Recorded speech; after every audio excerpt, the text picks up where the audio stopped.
Hello, everybody. This is going to be session 2 of our Grim Secrets on Cobbled Streets mini campaign. And I am Karen from Myth and Gears, and we're getting ready to start this thing off. I'm just going to throw it right at our players and get this ball rolling. First up, Megan. Hi everyone, I'm Megan. I am one half of the YouTube channel Dice on Ice, and tonight I will be playing Constable Emmett Sterling, and I'm excited to get back into it to put more thread on the illusionary murder board.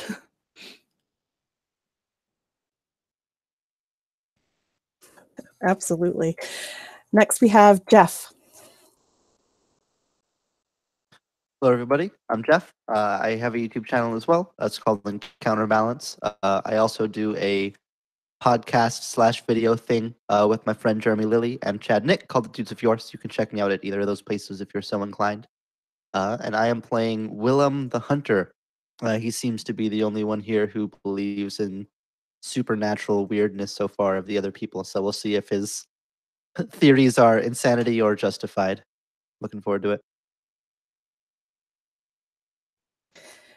Thanks, Jeff. And everybody who's listed a channel, you should find the links down below. If I've done it right, it should be down there. The next person we have is Connor. Hey, I'm Connor, the other half of Dice on Ice. I am playing as Private Eye Cornelius Merriweather, a man who is like a bottle of scotch. He's an acquired taste.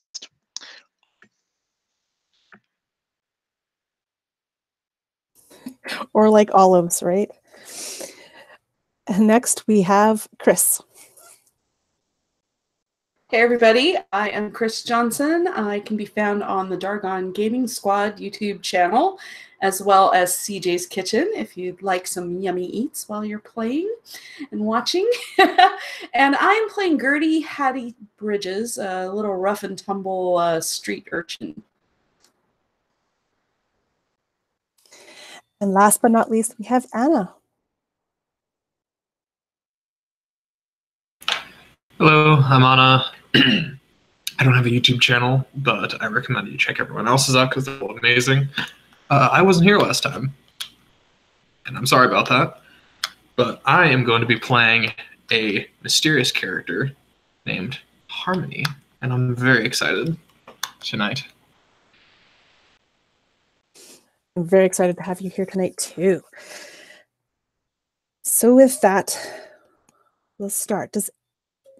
I'm going to throw it right out to you guys actually right away. Does anybody want to do a recap of what we learned last time? It was a dark and stormy night that night. I stood there from atop the tree of the city, a tall building, looked down and saw it. It was like a butterfly. If the nectar of a butterfly was red, mixing with the city's tears as they fell from the sky. And I looked like a bird upon a battlefield. And I saw it there, a maiden, hung up like a puppet. Quite a paragon the city is. And I descended from my vantage. Along so did others. We have Gertie, the nimble little street urchin, with eyes and ears everywhere.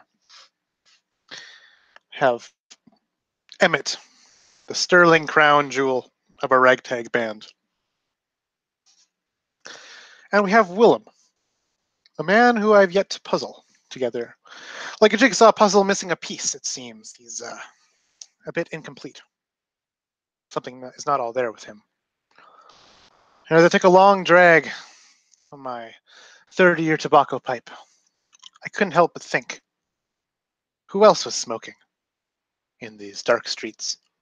What else is brewing? And so we went to the shadiest place possible, a place where all secrets brew and fester. There, we met with a good friend of Gertie's.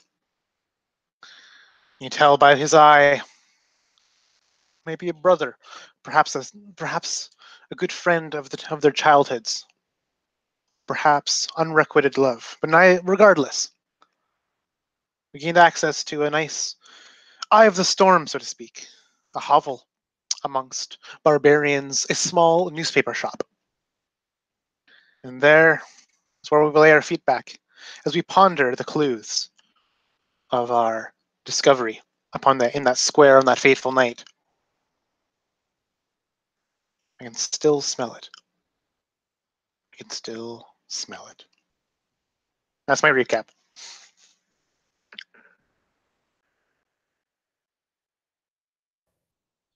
That was very nice.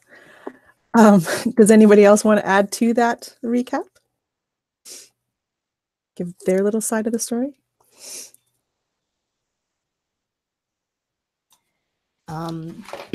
With that woman who was strung up, there's a lot of very interesting and different things about her. Not only the very horrific nature in which she was displayed, but her body was missing her right foot. She was missing her eye on her right side, and on that right side, half of her her skin had been removed, and in the place of her eye was a flower, and there was also something in her mouth, and we learned later on that was garlic. Willem discovered that there was 2 puncture marks on her neck, and it was leaking some sort of substance that was not blood. I don't believe we figured out what that was. We learned that this woman was Gertie's sister, Kitty Bridges, who she has not seen for about 1.5 years. And so Emmett was trying to figure this out. We had a very unfortunate run-in with L Division, who did some real shady stuff, and that kind of spurred all of us to take this case into our own hands, because we knew that justice would not be served if it was the only because that would be the only way for Kitty to be honored in solving her murder. So all there is this kind of ragtag group of people who are kind of all indirectly connected to this case. And I think we left off at the paper area. Ooh, we also found a lady's handkerchief covering her head, and it was labeled RM, and it had bloody fingerprints on it. And we also found a piece of paper on her that was related to the elephant, the white elephant? Elephant Castle. Elephant Castle, yeah, okay. So we were kind of trying to decide which avenue we were gonna go down to start solving it.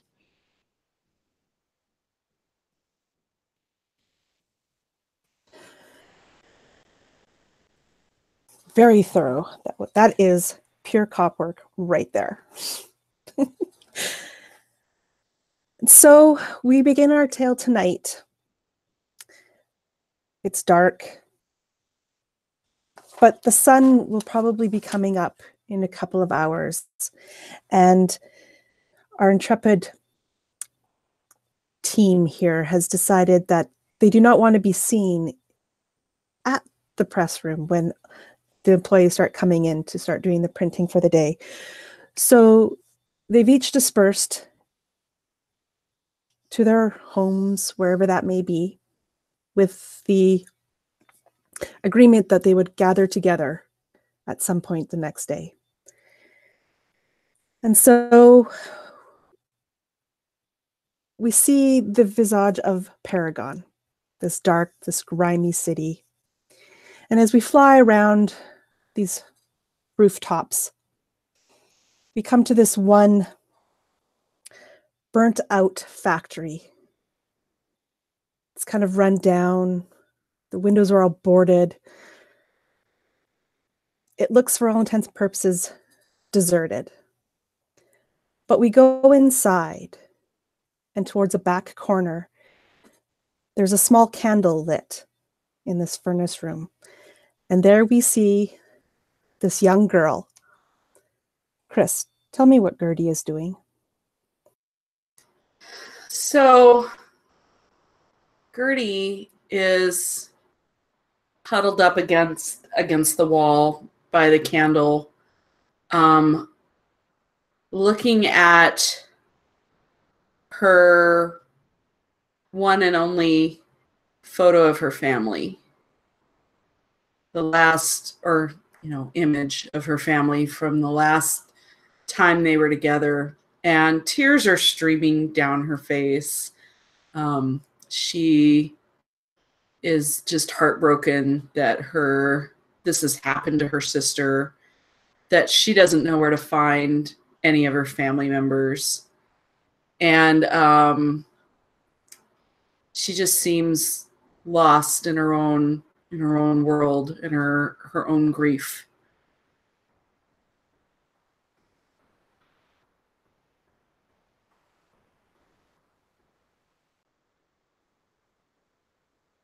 The rest of the evening passes relatively uneventfully.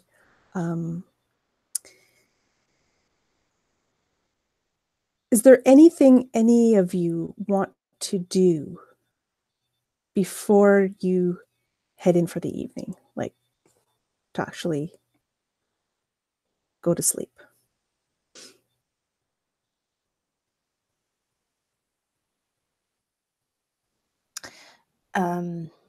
This isn't the next day, right? This is the evening after we left? Yes. So this would be like the early morning hours. So we're talking about probably like 3 a.m.-ish.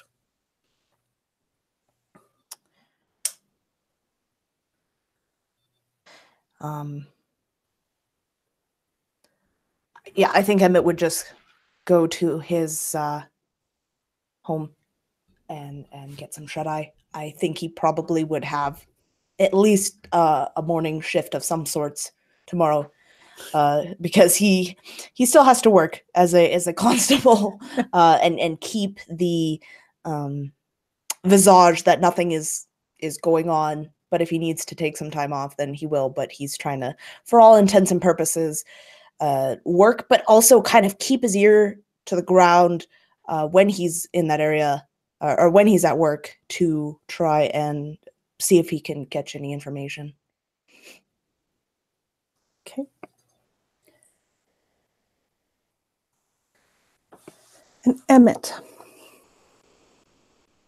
before you get up in the morning, before you're even ready to think about getting up in the morning, there is a bang on your door. It's almost sounds frantic, and it wakes you up from your slumber.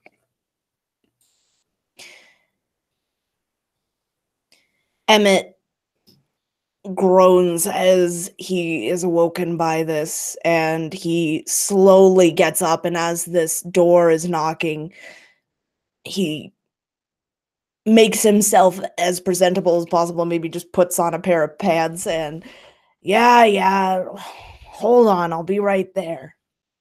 And he is gonna go and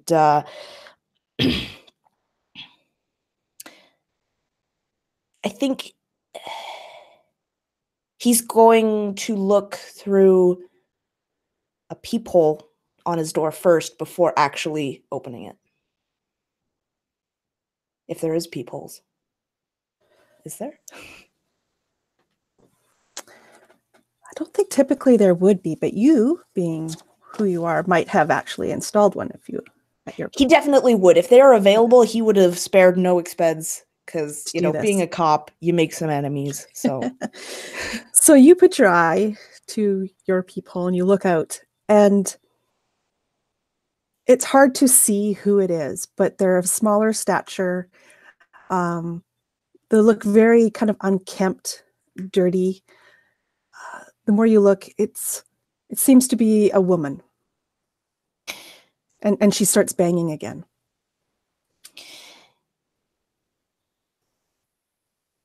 Emmett would still, since he can't really get a good look, I think he would carry a bat beside his door, and so he would just not pick it up, but just kind of make sure that his hand is near it as he opens the door.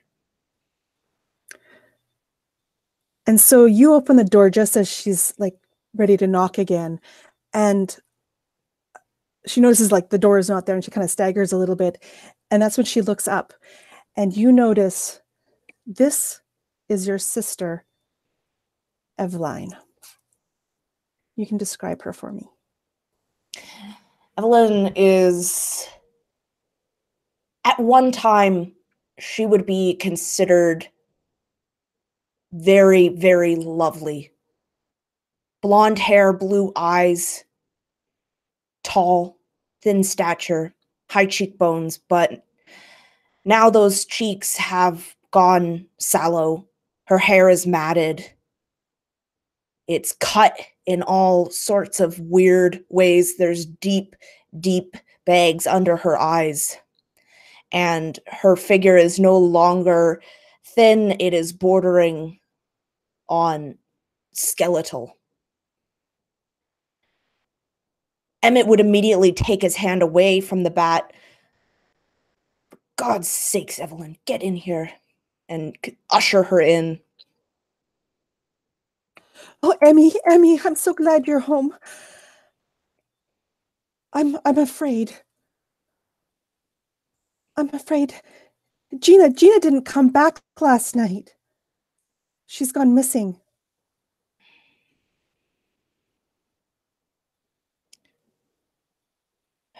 Emmy?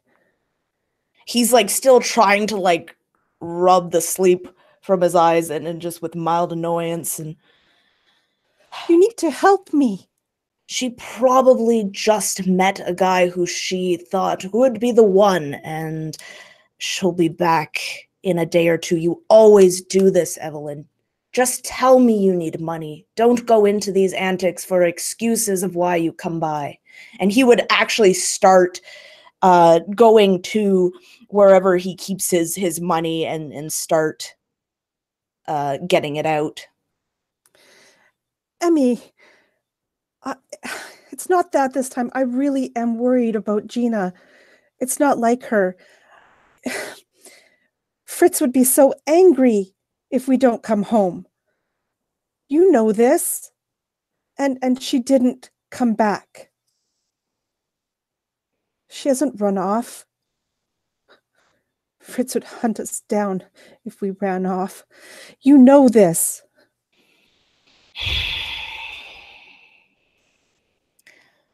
Look, if it'll make it feel any better, I'll drive around that area of town tomorrow.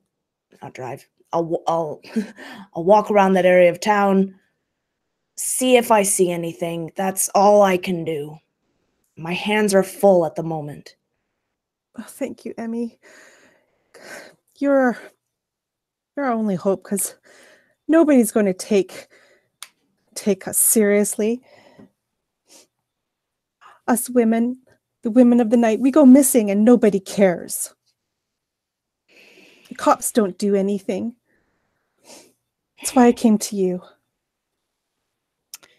Right. And he's going to give her some of the bills. Is this going to be enough? Please buy food this time. Evelyn, you look horrible. And she looks at you. She can't even meet your eyes, actually, though, right? Like, she looks up, but basically stops at your mouth, your nose. And she's like, yes, I'll buy food. Thank you, Emmy. And you'll look for her? Yeah, I'll have a look. Well, thank you. I really must return before Fritz notices I'm gone. Right. Well, bye. And he kind of stands by the open door. He didn't even close it as she came in. And he just kind of stands there, clears his throat. And she kind of crumples the bills that you gave her and shoves them in her pocket and kind of ducks out the door. Thank you, Emmy. Stay safe, Evelyn. And he would close it.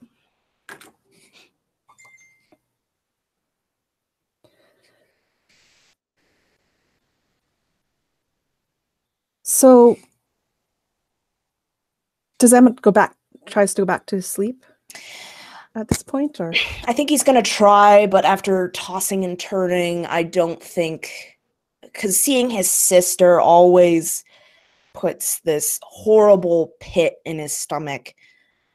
So I think that groggily he'll put on his uniform and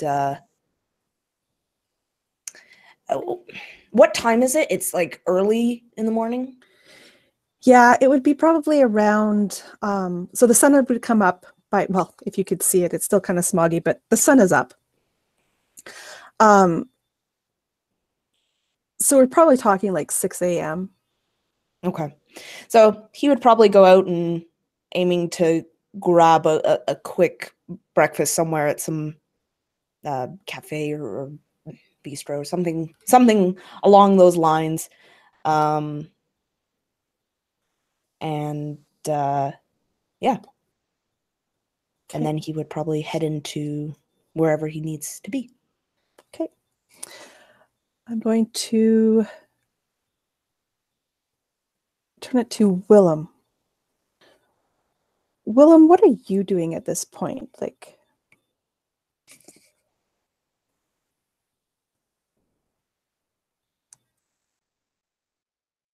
Willem has gone at this point. He lives in like this quite small place, though it seems like fairly decent quality, which is surprising because it's not entirely sure how he even makes money at all. Nonetheless, how he could like have a place like this.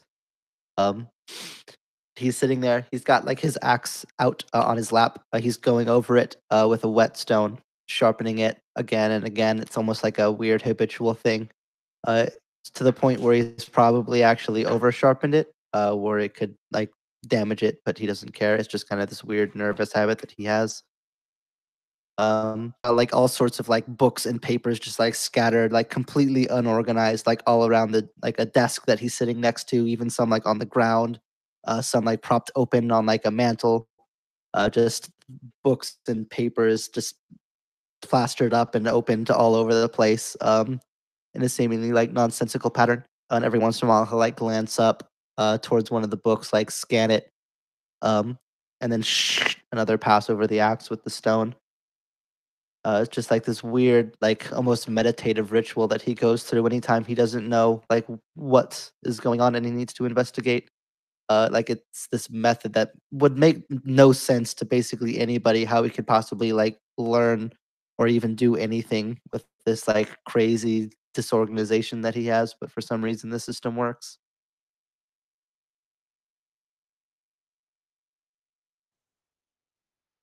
so does he sleep at all, or does he spend all evening doing or night doing that? He would sleep in like weird intermittent patterns where he'll like sleep for 45 minutes, wake for an hour 15, sleep for 45 minutes, wake for an hour 15, this sort of like broken up sleep pattern that somehow keeps him going despite the fact that he never gets enough sleep.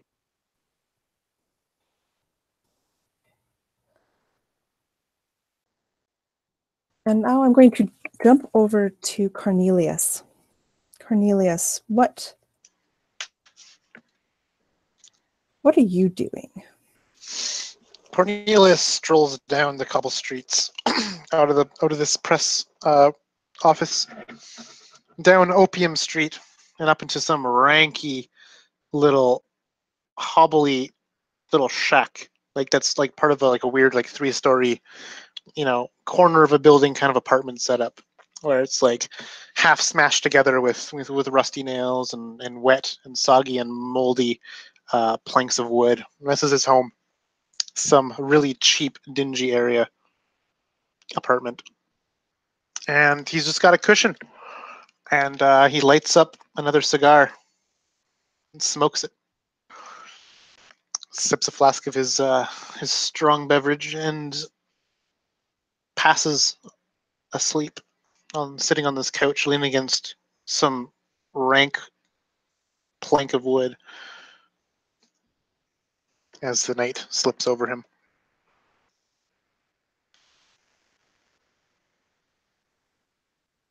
And when you guys left the night before, where did you say you guys were going to meet together?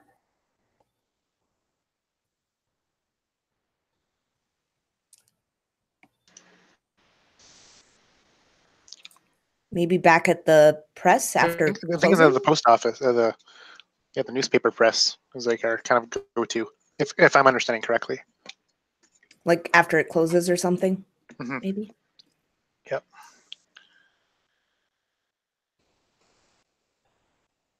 So we know Emmett's going to go to the police station and do his daily grind there. Was there anything that anybody else wanted to do during the day before meeting up with everyone? Cornelius would definitely wander the crime scene, at least the location of it, in broad daylight. Kind of to actually maybe something would be unturned in the light of the sun. I mean, it's a small light from all the smog, but the night covers many things, and he's just trying to catch a glimpse of anything he might have missed the night before.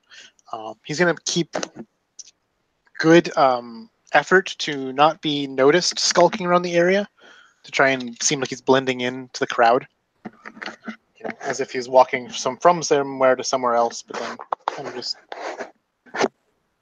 double backing. And he's looking even at buildings around the area where people that might have seen anyone, like if there's any houses looking down in this area. He's trying to figure out if there might be even any witnesses of when this person got strung up that he can inquire.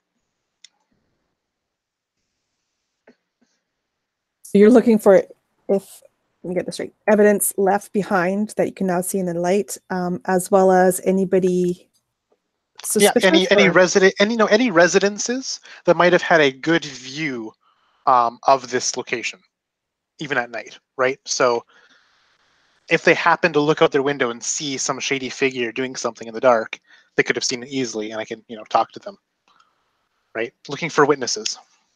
Okay. Make me a perception check. This will be an average difficulty. Which is a 2, I believe you said, right? 2 purple, yeah. 2 purples. I have 1 skill in perception and 3 cunning. So that should be 1 yellow, 2 green, and 2 purples. Sound about right? So I got a success and an advantage.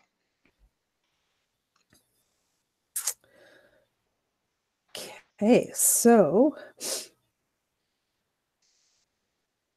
you are looking around the scene, and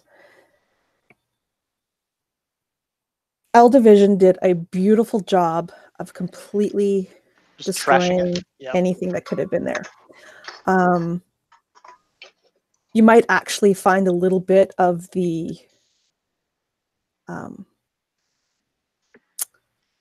I don't want to say cable, but the Wire? yeah, Thread? the wire that would have, when they cut down Kitty, they weren't very good at gathering up every bit. So there's a little chunk of the wire left that you could find. He would palm that. And you notice that this is an alley, and it's kind of crooked, and the houses are how they're built. They kind of go in on each other. Mm-hmm. So where the body would have been is like actually quite sheltered, for at least from the one side. There's no way that, you know, anybody would be seen. But you're looking that potentially there's one window that may have a vantage point on it. You don't know for sure, but there's one that potentially could have. When he'd take note of this house, he'd basically just try to like knock on that person's house if you can find out where to get, how to get to it, and not interrogate, just question and kind of visit these people that live in this house. Okay. Even if they live in it or whatever kind of building it is. Okay. We will leave you there for right now. Did anybody else want to do something this day? Yeah. Gertie. Gertie wants to visit the last known places that her brother and Kitty had worked, you know, that she knew that they had lived and or worked at. And, you know, try to track down A, where Stuart might be, and B, you know, where Kitty maybe went when she left that place.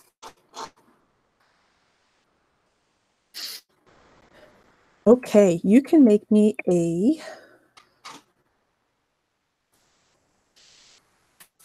I guess let's say streetwise Okay.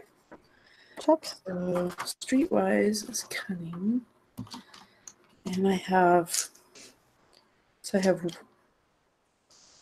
my cunning is 4 and my streetwise is 1 rank. So I'll have 3 green and 1 yellow. Yeah, and it'll be an average, so it'll be 2 purple. 2 purple. All right. What do I got here?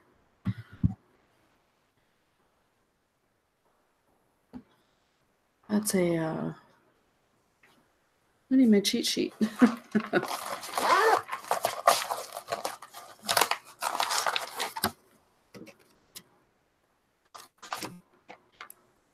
a threat. So those 2 cancel. Okay, so I have 3 successes and 2 advantages.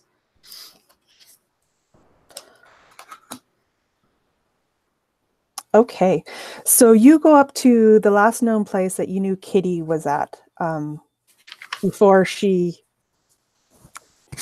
apparently lost her job there. So it's at the factory. Okay. And as you arrive there, you can now see why she was no longer working there. It has been boarded up. It is no longer running. Okay.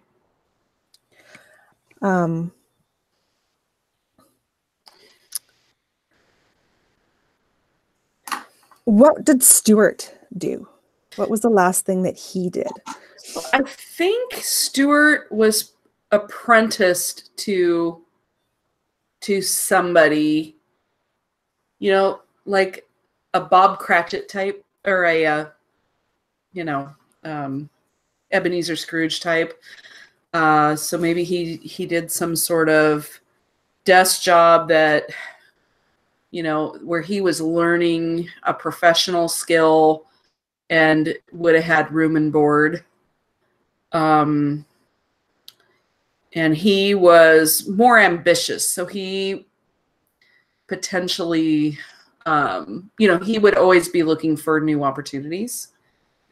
But that I think he's doing something like that. He's doing some sort of clerical something that he's learning on the job.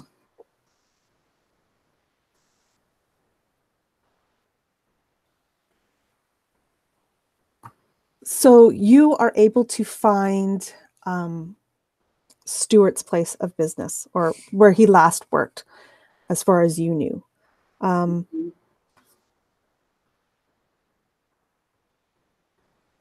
He stopped coming around about, what, a year ago?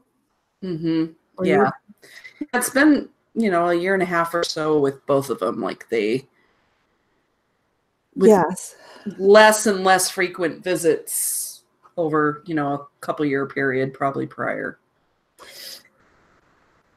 So you approach this place that you last knew he was working at, and it looks like a really nice kind of a merchant shop, almost like not a merchant shop, but like a like a lawyer office, like a really nice one. What do you do? So I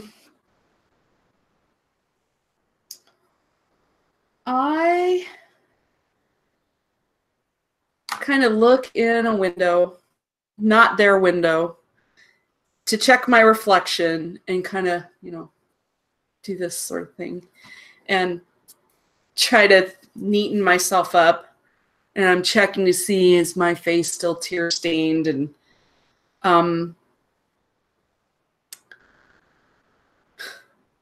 not a lot of help for my clothes, but I go inside and I will politely approach the first person I see. So there's this kind of a middle-aged, cranky old man sitting just inside the door. And he looks up and he's like, "Hey, girl, what you doing in here? You don't have your kind in here." Sorry to bother you, sir. My brother, Stuart, used to work here, and I need to find him. Stuart Bridges. Did you know him? Did you work with him? I want you to make me you can choose whether you want to do like charm or what's the word? Negotiate. Okay. Assuming you're not doing coercion. They're So kind of the same, yeah, and definitely not coercion. Difficulty? I'm going to make this one hard. He is, Crotchety.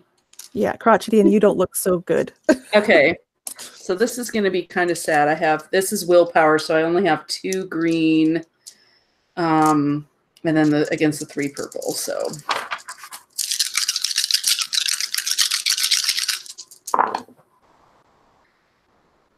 Oh, interesting.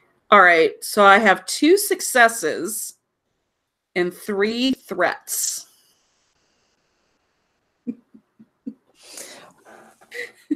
Okay, so I think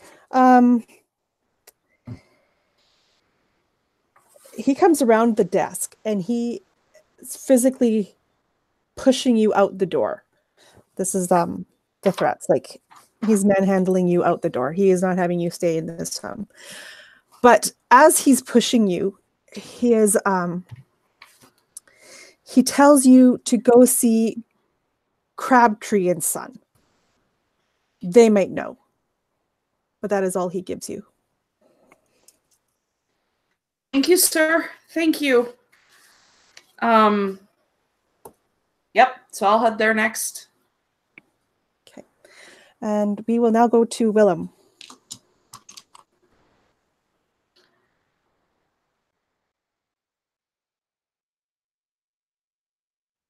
Is there anything Willem wants to do during the day, or is he staying studying?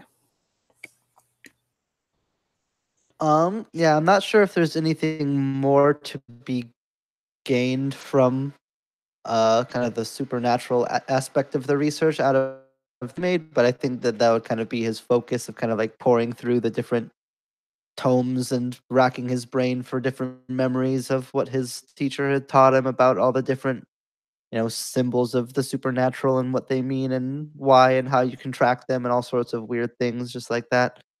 If there'd be anything more that he could try to find or learn that might give him that side of the equation.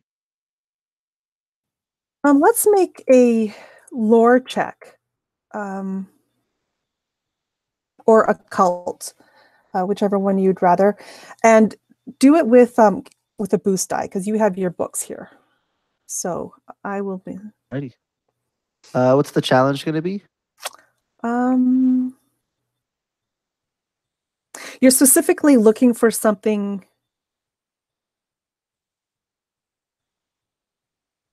that you don't like really know at this point, right? Is that, yeah. Yeah, just basically using any of the clues that we've gathered so far and trying to find any sort of link between them, or that they might connect to other things outside of that.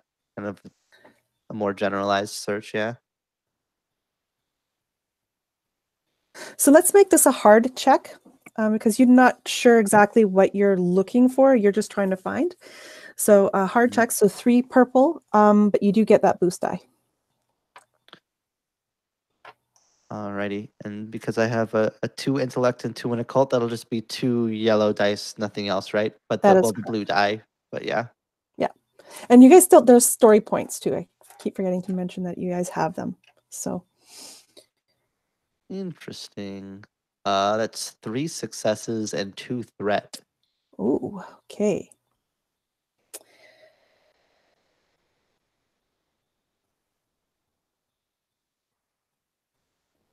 So you learn what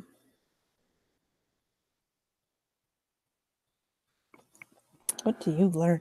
So you learn all the stuff that you would typically know, that how most people believe that garlic repels vampires, right? 2 punctures on the neck, that's vampires. However,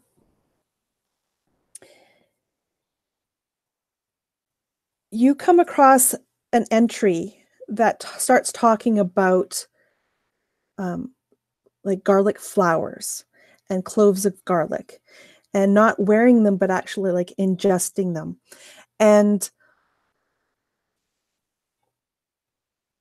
it, rather than having a tie to vampirism at all, it ties to a rite of the Fey world. And as you're reading this, you get a little bit excited, and you spill your drink across the page and kind of blur the ink a little bit in one section. That is your threats. However, you were able to gain enough to know that the garlic flowers and the garlic clove, particularly in the mouth and in that, is opening up, was thought to potentially open up a person's link to the Fey world. And that's as far as you get before you you smudge the page.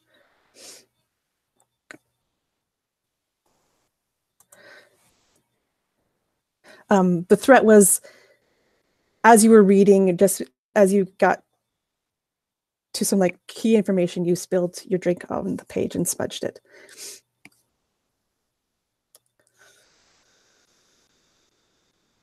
He'd like frown at the now stained pages, knowing that these are not books that you can just go buy easily at a store, and that it would be like very either costly or if even impossible to replace. That would definitely weigh on him as he sees the damage that he's done, potentially irreparably to the archive here. But he would take the knowledge that he's gained anyways, and definitely file it away as something to bring up later.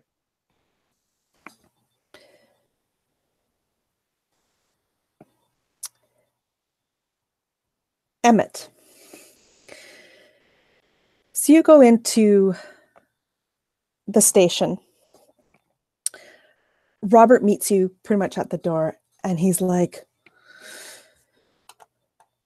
"Hey, sorry, sir, but Inspector Thomas wants to see you. He says it's important."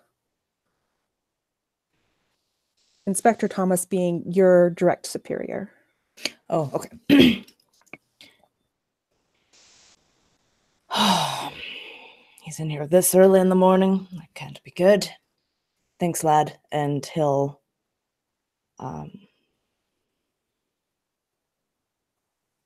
I think he'll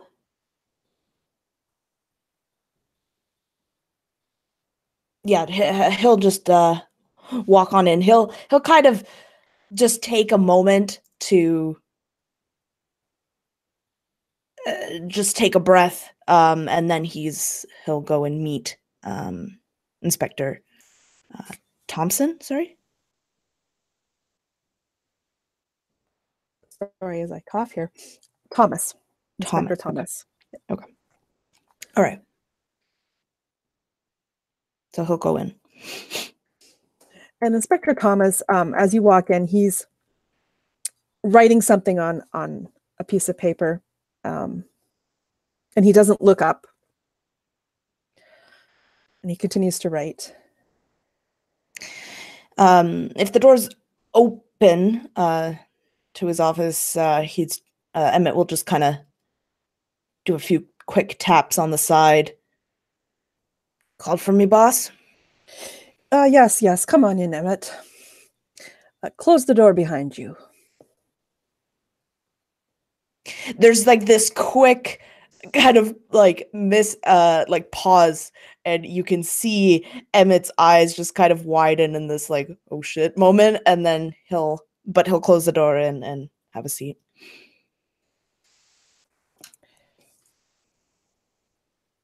So, Emmett, comes to my attention, and at this point he puts down the pen, crosses his arms, and looks at you. Seems we had an incident last night with the L Division.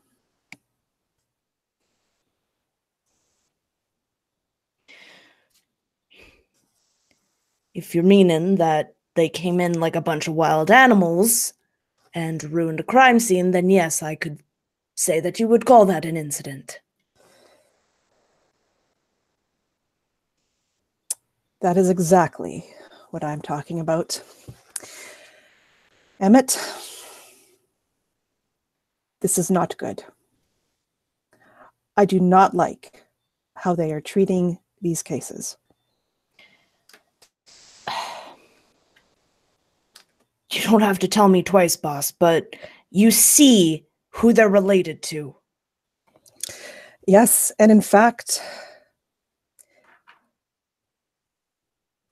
the commissioner's been on my back. He is not happy with the R Division poking our noses into what he considers the L Division's cases. Now, Emmett, I am not happy with this because you and I both know the L Division, they couldn't find a shoe if it was right there in front of them. They couldn't find a shoe if it was on their own foot. I know. So, what are we going to do about this?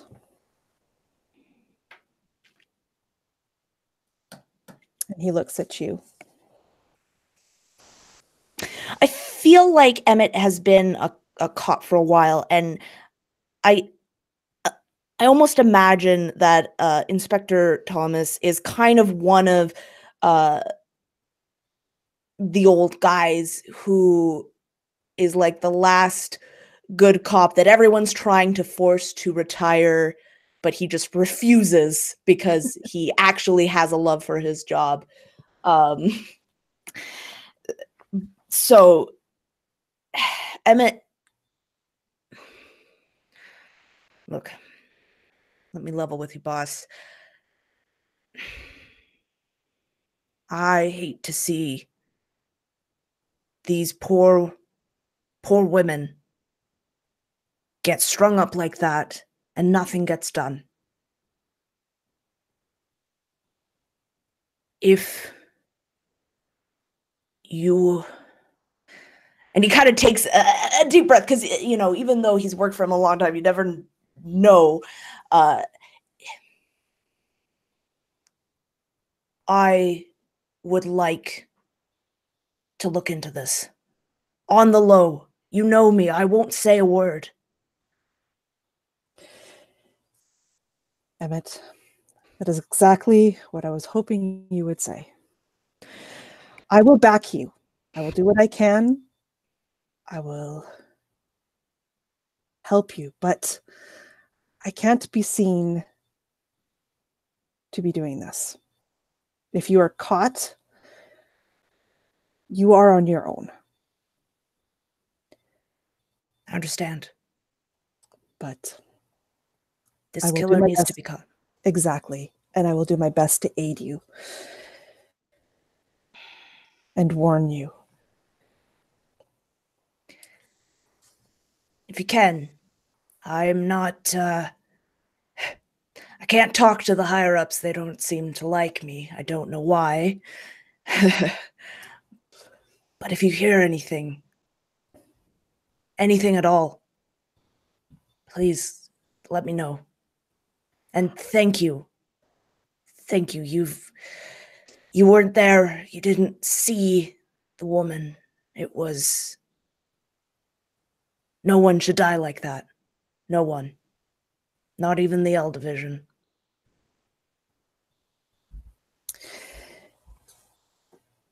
Inspector Thomas looks down. He's like,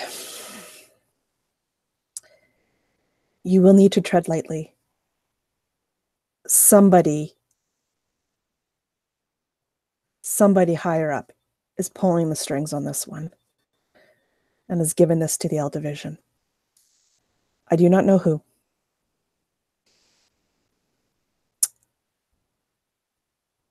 But I'm afraid you can't trust anyone right now. So do be careful. I would make a request. Another request, Inspector. Would you put Robert with someone else? He's young. He has his life ahead of him, his whole career. I'm old. Well, older. Not as old as you. And but he can't be caught up in this. He'll be hurt, but I think it's important. For now, consider Robert my man. Thank you. I will assign him elsewhere, but when I need to, I will send him to you.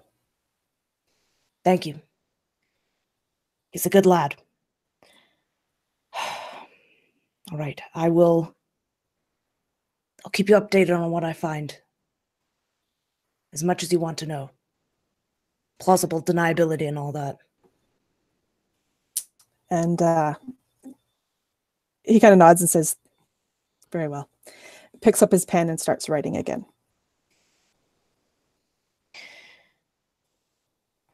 Emmett would turn to leave.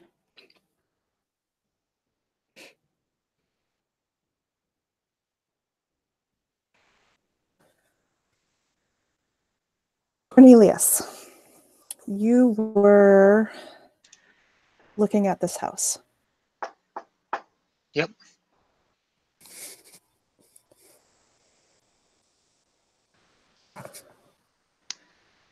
And as you're looking at the back of the building, you can't actually see a really good entrance. But as you... no, make me a perception check. Difficulty? Average. That's a 2, right? Yeah. 1 success, 2 advantage. Okay, so as you're looking, you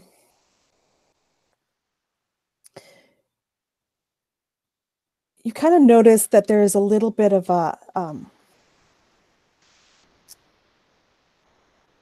like a seam almost. It's kind of hidden. You wouldn't have pictured it, but you kind of stumbled over a rock or something as you were heading towards it, and you kind of put your hand out onto the building itself, and that's when you felt this crease, this seam that doesn't seem, now that you're looking at it, maybe it's a door. And as you kind of feel around, you notice that there's a little like notch where you could fit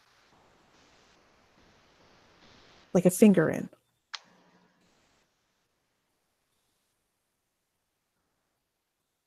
He'll pause a moment, keeping an ear out, seeing if there's anything he can hear from beyond this door.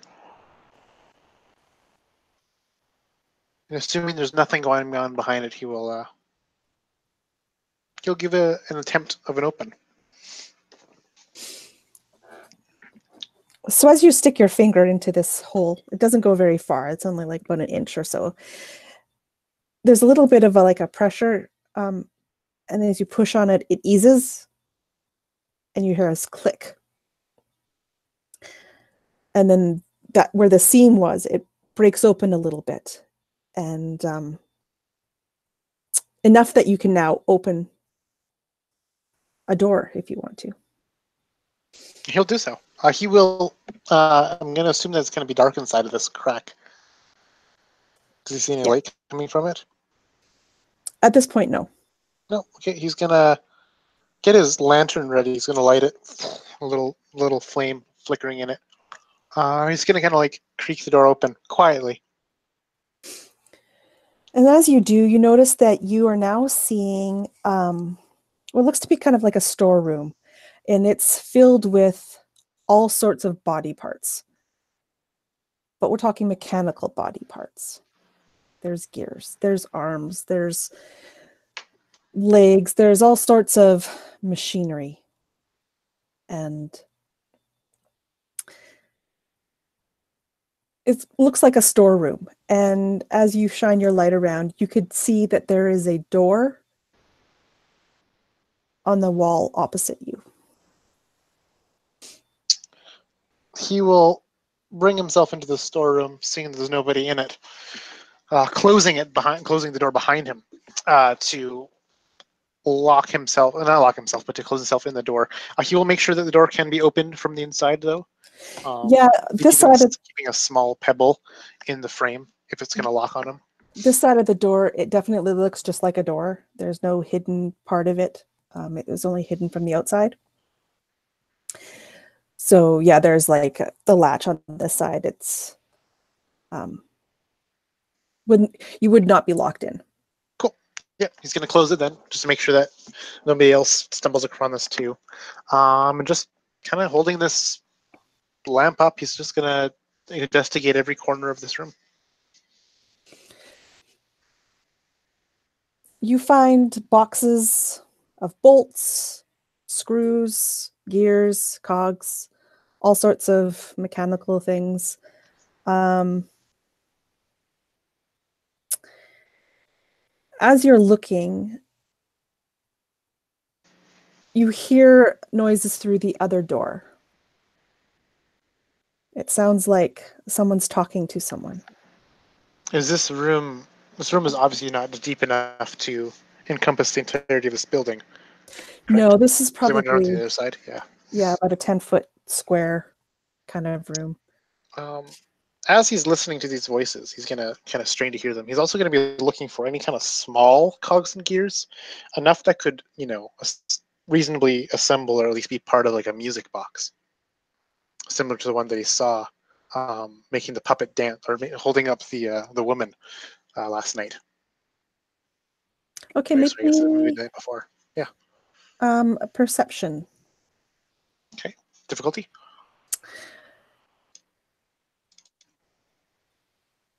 We'll make it average. Okay. 1 failure, 3 advantage. So you do not find anything that would so one failure, 3 advantage. You do not find anything that would like indicate like music box made here. You don't really know what you're looking for. Like you do find a bunch of cogs, all sorts of things, but to your like you don't find a box like that, if that's what you were looking for. However, while you're rummaging, you do manage to hear more clearly the voices from the other room. And you can hear kind of this robotic voice talking. We'll have you, I can't do the robotic. We'll have you good as new. Thank you for coming in for your monthly maintenance. That will be 4 shins. Sorry, 4, not shins. That was last night's game. 4 schmeckles. 4 rights, please. And you hear another kind of another voice as well. This one a little bit less audible. They're probably further away from where you're at. So you can't really hear what they say, but it also sounds very like a metallic voice, like speaking.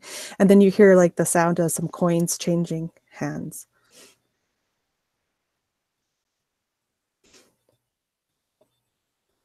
Immediately, he'll consider the fact that perhaps this person might be leaving out this way that he is in. So he's going to quickly and swiftly go back out the way he came, making sure to close the door behind him so that his presence is not there when a person goes into that room, leaving that discussion.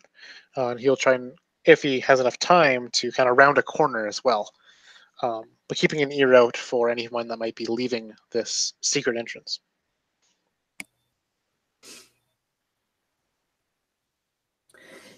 So how long do you wait? Probably a good 5 minutes before I'd like get a bit impatient. Yeah, so nobody comes out that door after you.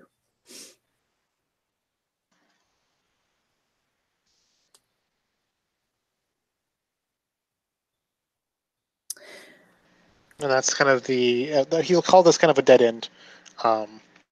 And resignedly, he would wander down to a certain pastry shop, Rosalind's Pastries, for his brunch, Okay. where I will exit scene, essentially. Gertie, we last left you be pushed out into the street. You mentioned you would. What are you going to do now? Yeah, so definitely going to head to Crabtree and Son and try again to find Stuart. Okay, I need you to make me a streetwise check to find out what you can find out about Crabtree and Son.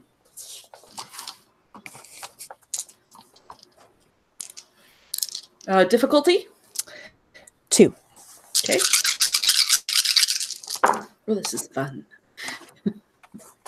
Okay, those are canceling. Uh-oh. My results aren't as good this time. I have 3 advantages.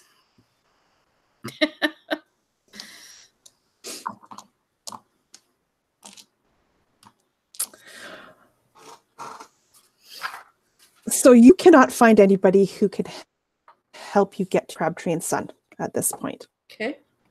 You do not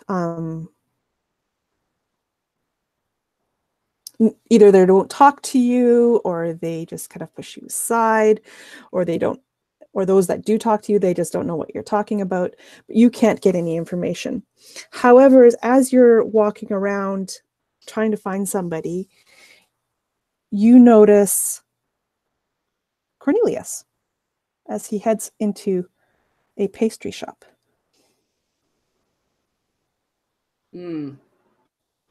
Okay. I will.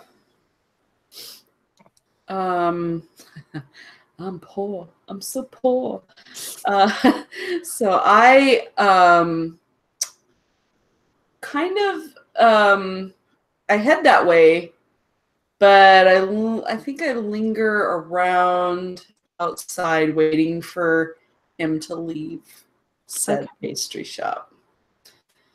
So kind of loiter, and as I do that, I'm.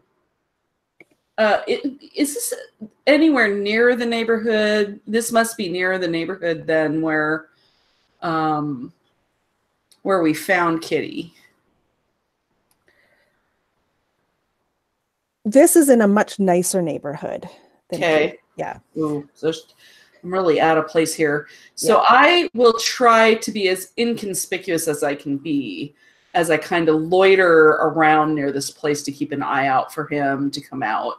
And I will just be listening for any bits of gossip or anything that, that might be useful to know.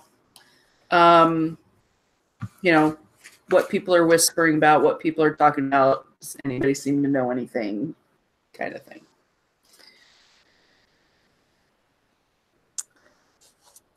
Okay, you can make a streetwise check while you're sitting there, Okay. or perception, whichever one you'd rather. But it will be hard. Okay. Yeah, that makes sense. All right, so streetwise is good.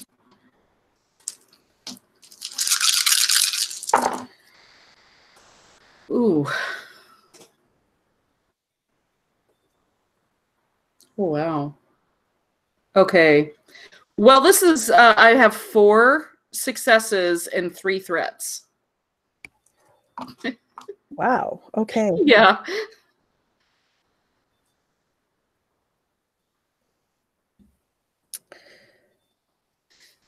So I would say that even here in this area, people are talking about the puppeteer. However, you're just hearing rumors and wild tales. You're not hearing much that you didn't already know, seeing as you've seen. In fact, like you hear things that aren't even true, and you know they're not true because you saw the scene.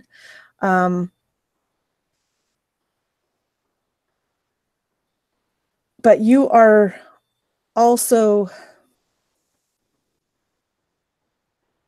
people stare at you funny because you are very out of place here. And a couple of kind of tougher looking guys, like not thugs or anything, but they're definitely bigger gentleman types. Look like they might call authorities on you if you don't start shoving off. Okay. Go back to where you're from, kind of area. So I slip down an alley and circle back around to the shop. Wait. All right.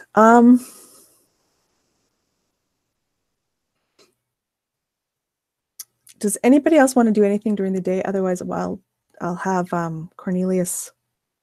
I'll go back to Cornelius. I think that Emmett would sometime during the day just kind of take a walk just down the street that is known for having a lot of people of the night and or ladies of the night, and just kind of asking very vague questions. Not really expecting much because he is in his police uniform, and people like that don't usually talk to cops, but yeah, and the time of day seems to be a little off as well. There's a couple that you can see, but most of the women that you'd want to potentially talk to are not around. I think that he's doing it just so that he can say that he did it, because he fully thinks that this is just... I feel like with Evelyn, this is something she's done before, that she's come being very worried, and it turns out that the girl just ran off with some guy, or, I feel like it's happened once or twice, so he's going to do it to say that he did it, and then that's not put a lot of effort into it. Sounds good. So yeah, then you walk this beat. You see a couple of women. You know, they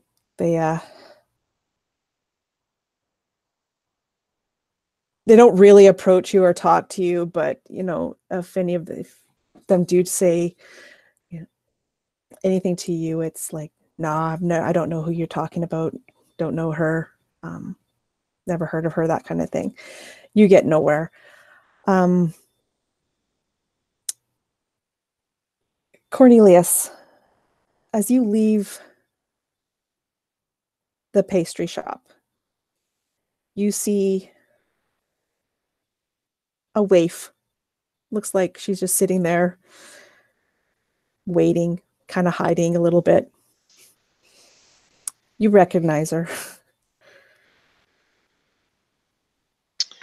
Cornelius has a bit of crumbs in his facial hair. He does not wipe them away as he lights his cigar and takes another puff.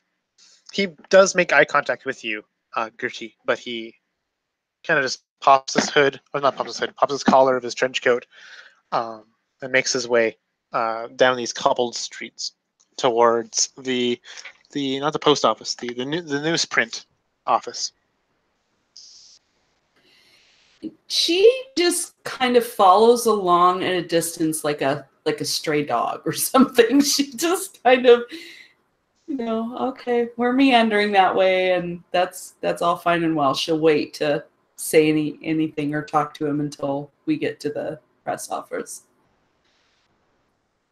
And I think actually once we dip down into an alleyway, he'll stop and he'll actually allow you to communicate with him.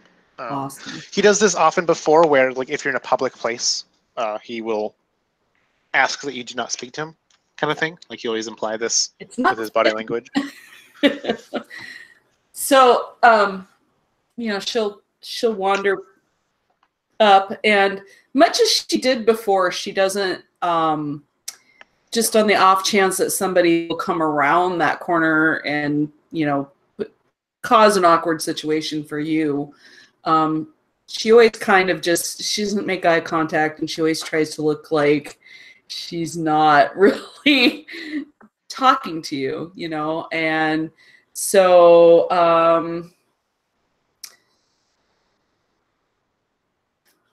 did you learn anything today? I found a mouse. Found a mouse. In this little hovel beneath the house. Nothing. Oh, I found this. And he would pull out a bit of that wiring from his pocket. Those ruffians left these behind. Is there... I think Gertie will really look at that wire and examine that. Wire being a handy item to somebody of her profession. And see if she can't figure out like what kind of wire it is.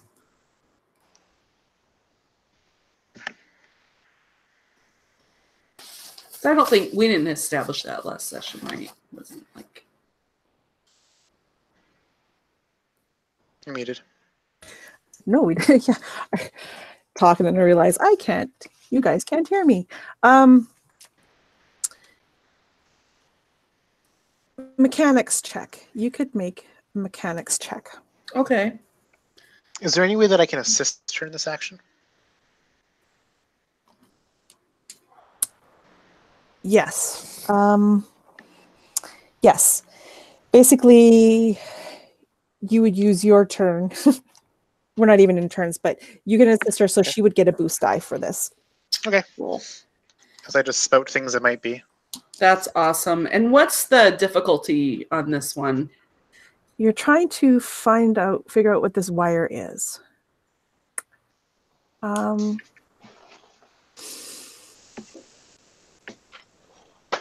I'm going to say this is hard. Okay. Oh, let's see.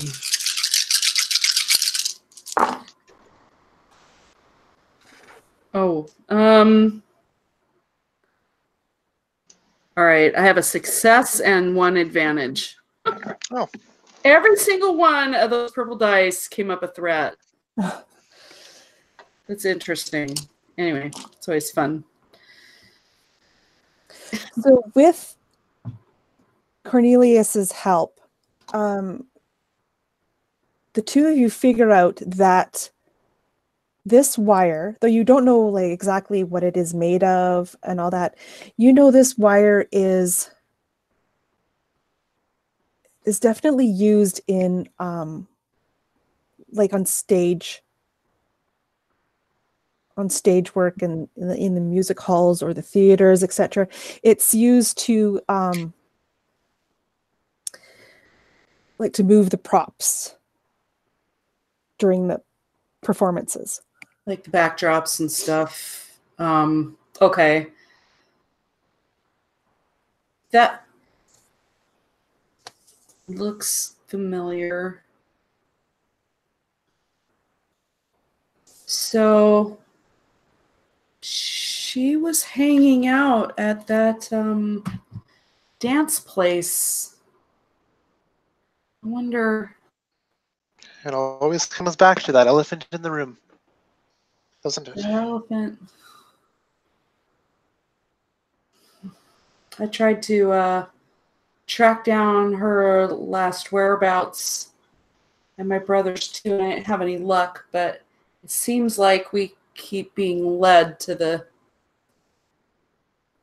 elephant castle. All roads lead to the castle, it seems.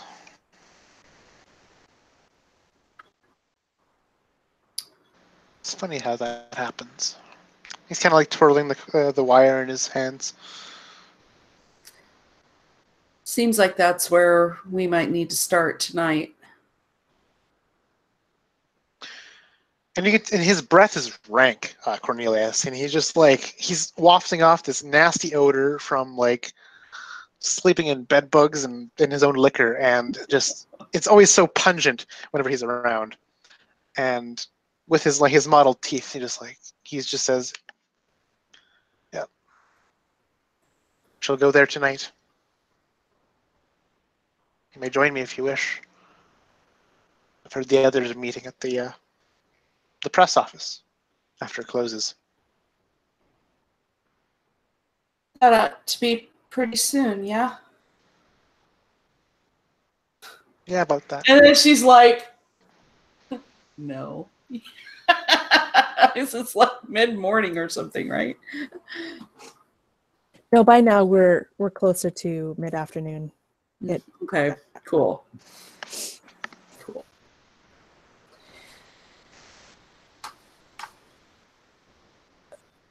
Yeah, go ahead. Well, I think I'm gonna see what else I can find out between now and then. I'll catch you later, Cornelius. That you will. And I scurry off on my little way down the alley. Okay, Cornelius heads off into the opposite direction. I'm going to fast forward a couple hours.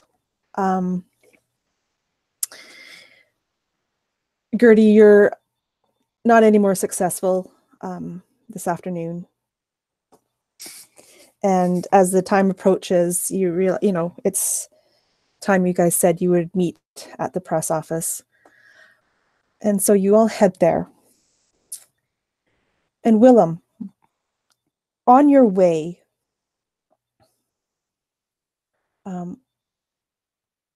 as you're walking down the street,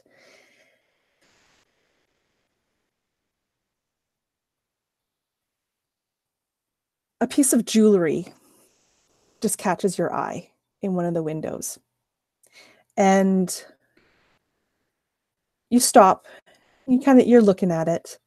It's nothing remarkable or anything. But as you glanced into the window,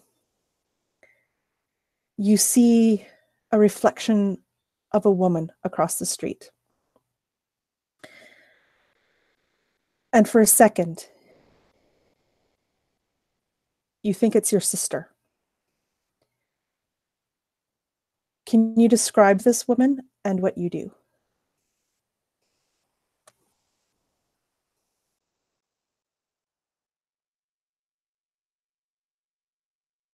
Yeah, for a moment, it's like, is this real or is this just some haze that's come over due to the things that he's been exposed to and the strange life that he leads?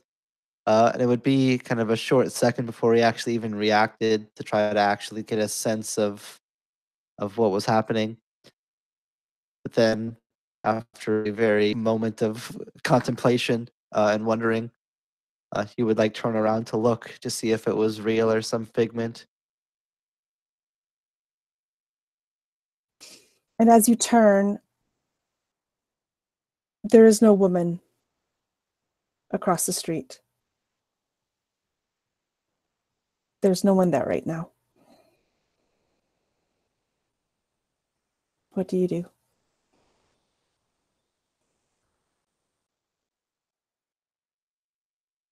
His hand would kind of reach instinctively up to his coat that he has on, where the locket that he has rests underneath it. His fingers would kind of run over where it's making a small like bump in his shirt.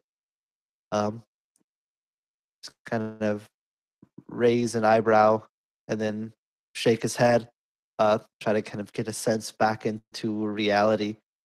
The figment passing, and after a short bit, it's like, well, of course, it's my imagination. There's nothing else that it could be. And he would just kind of continue onwards. The weight of the event, souring his mood, and changing his disposition to a bit of a darker one, than the sort of like cheery flippantness that he had before.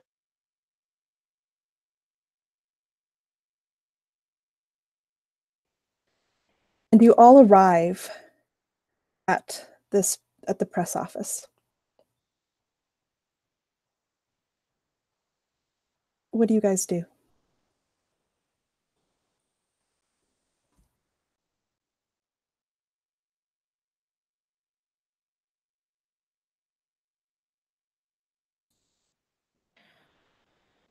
All right. So what should we do first?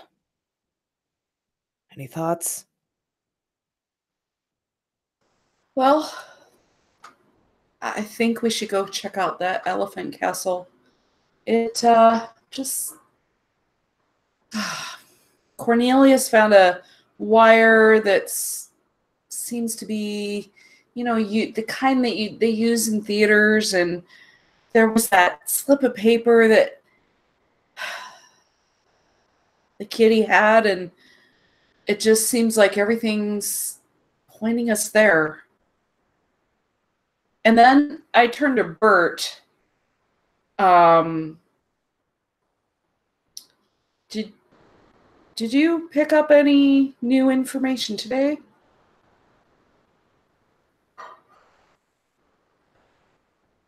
Sorry, my dear. Nobody had anything new to tell me. The old division botched it, as we knew, and there's nothing. You gonna do a story about that?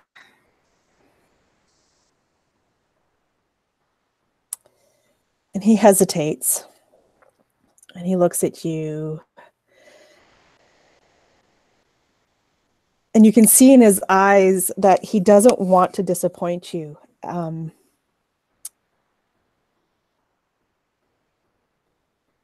No, my child. I cannot.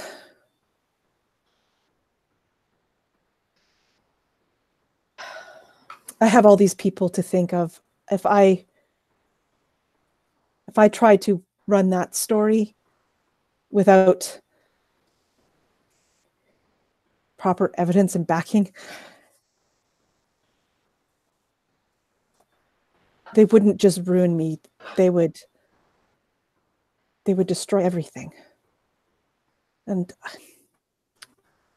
I'm not a strong enough man to fight them. I'm sorry, Gertie. It's okay. I understand. Went by the factory where Kitty I last knew her to work, and it was all boarded up. It's hard times, and I don't want to bring harder times on anyone. What do we need to give you for you to be able to do something?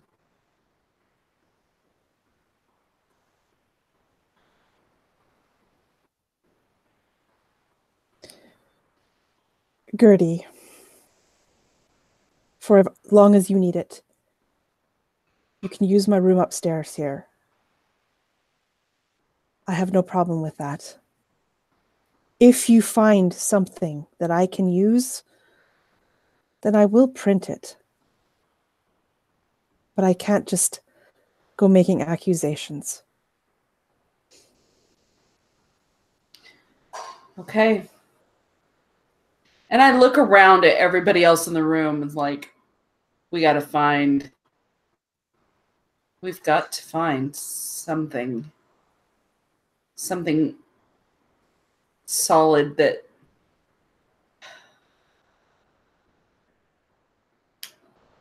will end this travesty of justice. And I linger the longest on Emmett.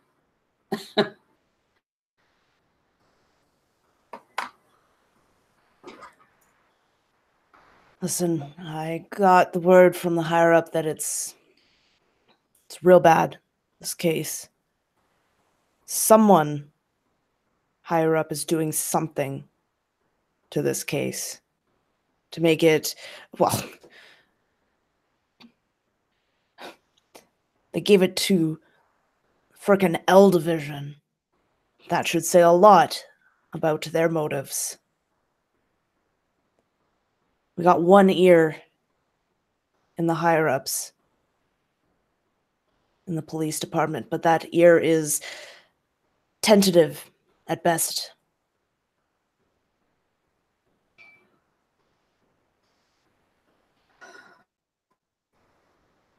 Well, I guess we're going to have to find lots of evidence.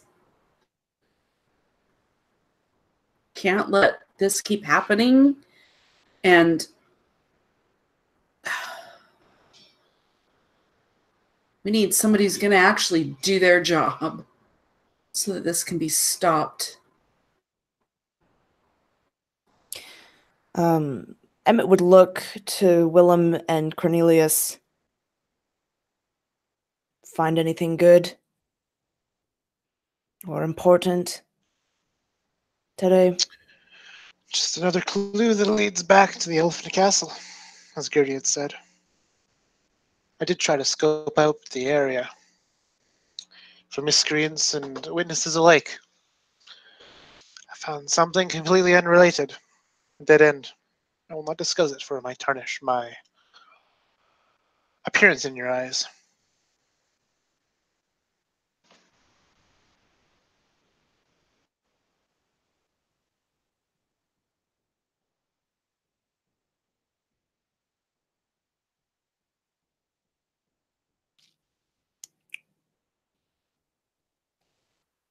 Helpful as always, Cornelius.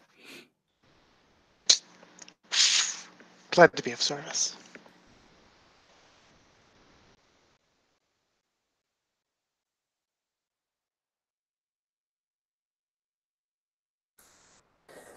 Well, shall we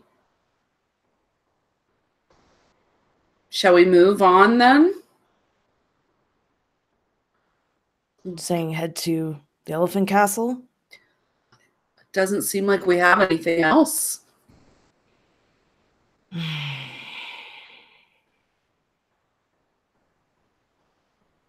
Figures Could that be worth place checking is- out. It does seem to be our most promising lead so far. At least the place we might find the most information. As with the most connection. I don't see what it can hurt. The place is full of scum anyway. We'll find something.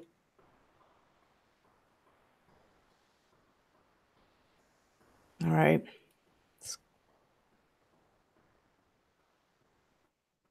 Let's go then.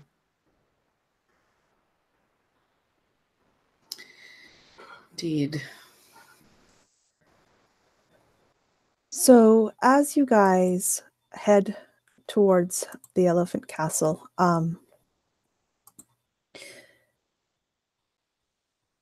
you walk down Sanctuary Street. It starts to get dark. The fog rolls in. And as you pass one alleyway, you hear coming from in it the sounds of somebody being beaten. And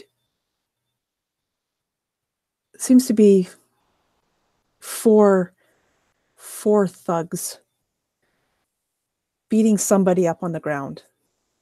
They're kicking, they're punching it, they're hitting it with the sticks.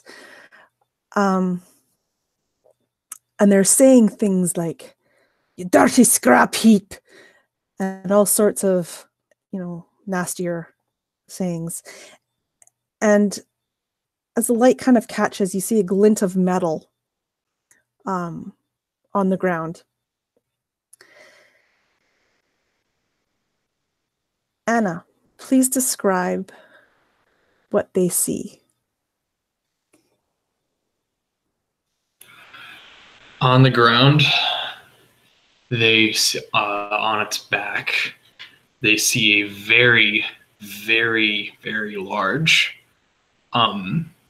clockwork, which is a newly sentient golem born into servitude but recently released. It is made.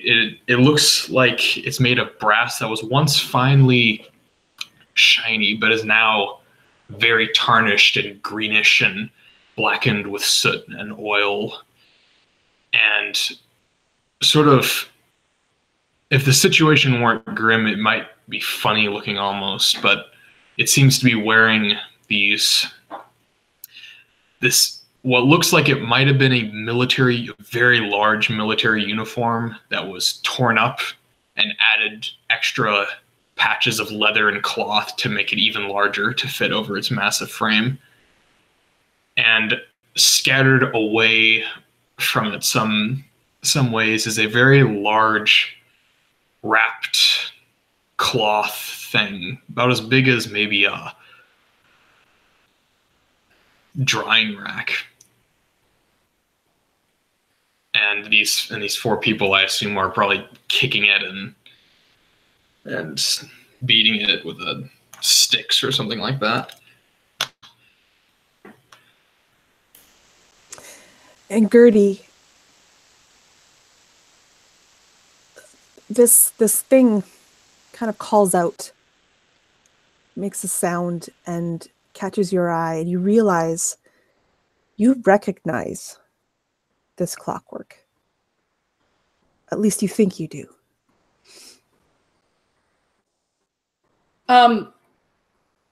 I would stealth in the shadows of that alley, and try to get a little closer to be sure if I know this, if I recognize this person. And before I go, I just whisper to the group, "I think I know that person." And I just kind of slink off. Before you slink off, I say, "Which one? The man with the bat or the one with the club?" The one on the ground.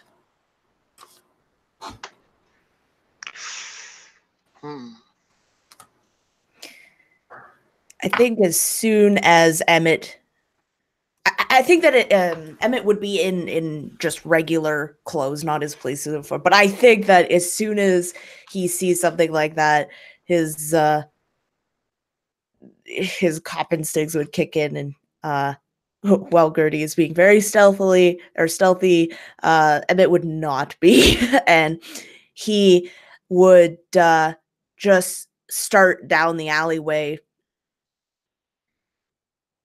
Oi, break it up! Come on. This isn't a boxing ring. And he would start approaching these men. Yeah, and the other, I guess it would just be Cornelius, given the other two have already kind of begun down the alley. But like you would have seen Willem just like continuing on, like as if nothing was happening at all. And then it's not until the two people actually say like, "Hey, I think I know that person. Oh, let's go check it out," that he would even like turn his head to like notice that something would be amiss. He would kind of like raise an eyebrow in confusion almost, seeing people stop for this. But then seeing everybody stop and move in that direction would pause, not want to leave them behind in case this gets ugly, and would kind of saunter up after the constable. Cornelius takes up the rear. He's not going to break out anything faster than a mild walk. And he'll, if like I'm imagining the scene's happening here, he'll be standing way over here, just kind of like observing what's going on. Just leaning back against, one of the lampposts and just, again, puffing on his cigar, his hat down, covering his face in the darkness. And just going to watch the scene unfold. And if something really turns for the worse, he'll intervene. But otherwise, he's just observing because he does not want to get involved. That's how he lost one of his teeth way in the back. He learned that lesson.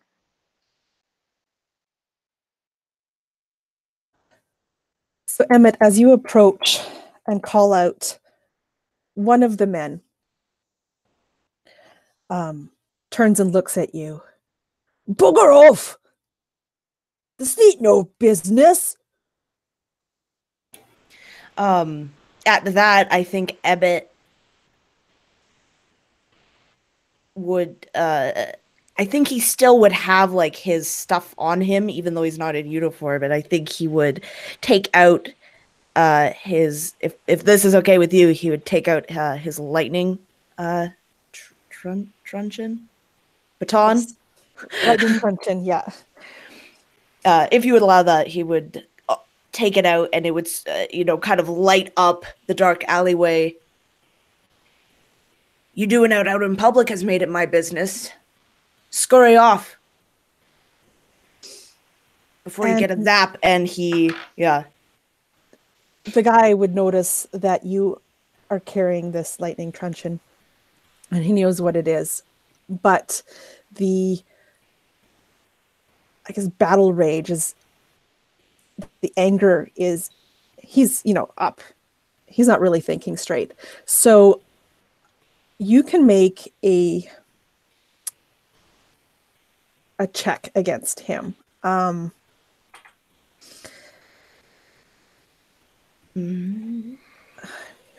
If it's okay, Karen. Sure. As soon as this guy turns away from me to look at Emmett, I would like to take his legs out. I've been sort of sitting still and just taking it up until now, but as soon as there is a distraction, I want to just like reach out with my massive arm and just try to trip him. Sure. You have 3 people on you other than him, but I will absolutely let you try to do this. Okay. You are prone, so you will have, I believe it's 1 setback die, if I'm not mistaken. Okay. So what exactly would I be rolling?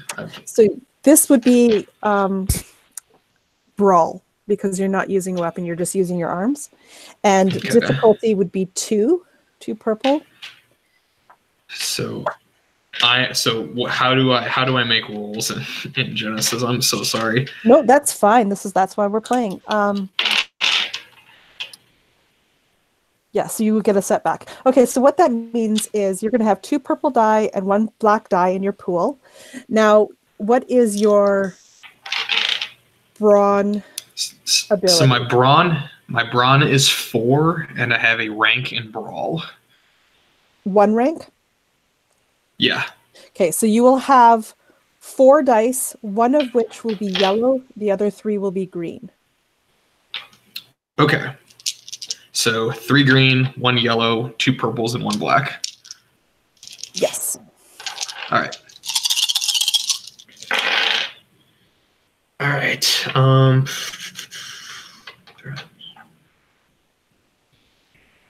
Okay, that is no successes or failures, but 2 advantages. Okay, so you do not manage to connect with your target. However, you do have 2 advantages, which you can spend for goodies. So you can. So some examples of what you can do with 2 advantages is you could like perform a free maneuver. When in your case, that would be like try to get up or something. You can make a target have a setback die. You can give anyone a boost on their next check, or anything else along that power level. If you can. I think I'd probably just try to stand up. Okay. Yep. You get a free maneuver and you can stand up. So now this person that they were attacking has gained its feet and is. So there's, and I stand up a bit and I turn around, and you can see that sort of I have a very, very bulbous metallic upper body, and my head is just this sort of sunken in little dome with 2 blue lights. One of them considerably smaller than the other one, which is considerably larger, roughly where eyes would be. And I just turn around to face all of these, and I'm considerably taller than everyone involved in this, and that's clear now.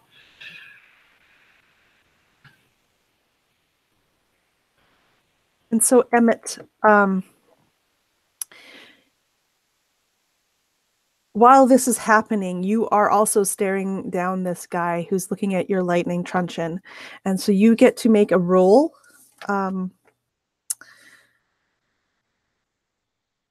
I guess like either coercion or leadership even.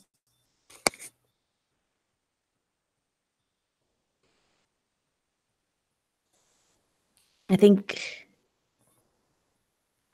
it might be, he might do leadership, because I can imagine that he's trying to make himself look like he has a big presence, kind of. You're using authority, trying to use authority against him. Okay. Yeah.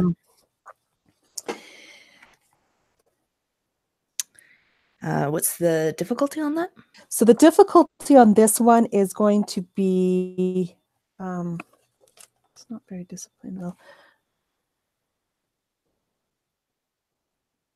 It's going to be purples. How many, sorry? 2 purple. 2? Okay.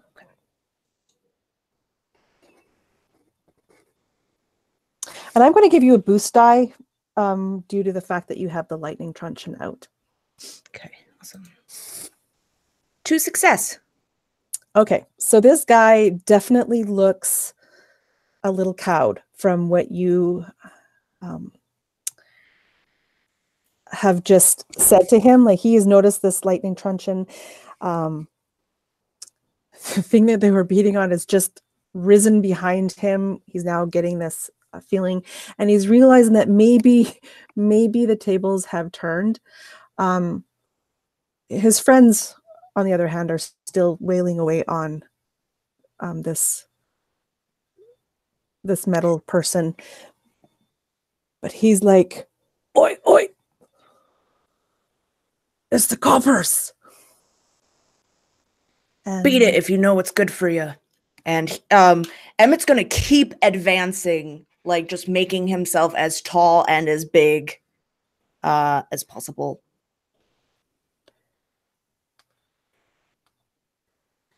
Okay, I think what we're going to do is I need to take a quick little break. So we'll take a 5-minute break, but when we come back, we'll roll initiative and we'll start rounds.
Hey, Chris.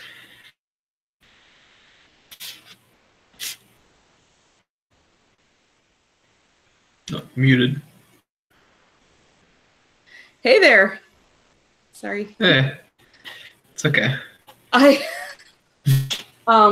I went on the when I left earlier real quick, it was like I think it was 7. Maybe it was 8. Where's my be right back? When Steven got home tonight, he oh yeah, it was almost 8, so it's only been an hour. Okay, so when he got home tonight, he shoveled a path through the snow, 4 or 5 inches worth of snow, right, to get to the chicken coop. And when I went out there at 8, it was half filled in. There were maybe 2 inches to go. And now you can barely tell where the path was. Like completely filled in. It's just not, but you can still see like the shape of it. Start to kind of get an idea how trackers work. But it's like, are you kidding me? Oh, I didn't roll yet. I should roll, huh? So how do you roll initiative exactly? So you're going to roll your vigilance, and it's an unopposed roll. So it's just whatever your vigilance is. So what is that? So vigilance is your willpower. Plus your vigilance skill. Or Right. So for example, I have a willpower of 2. I have a vigilance rank of 1. So I'd roll a total of 2 dice, one of which being a yellow. So it'd be a yellow and a green, and I'd roll those. Okay. Gotcha. And I have 2 ranks in it, so I get to roll.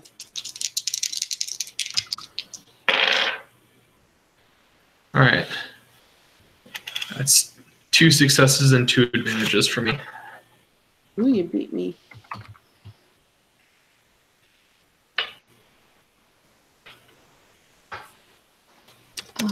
So let's see. Oh,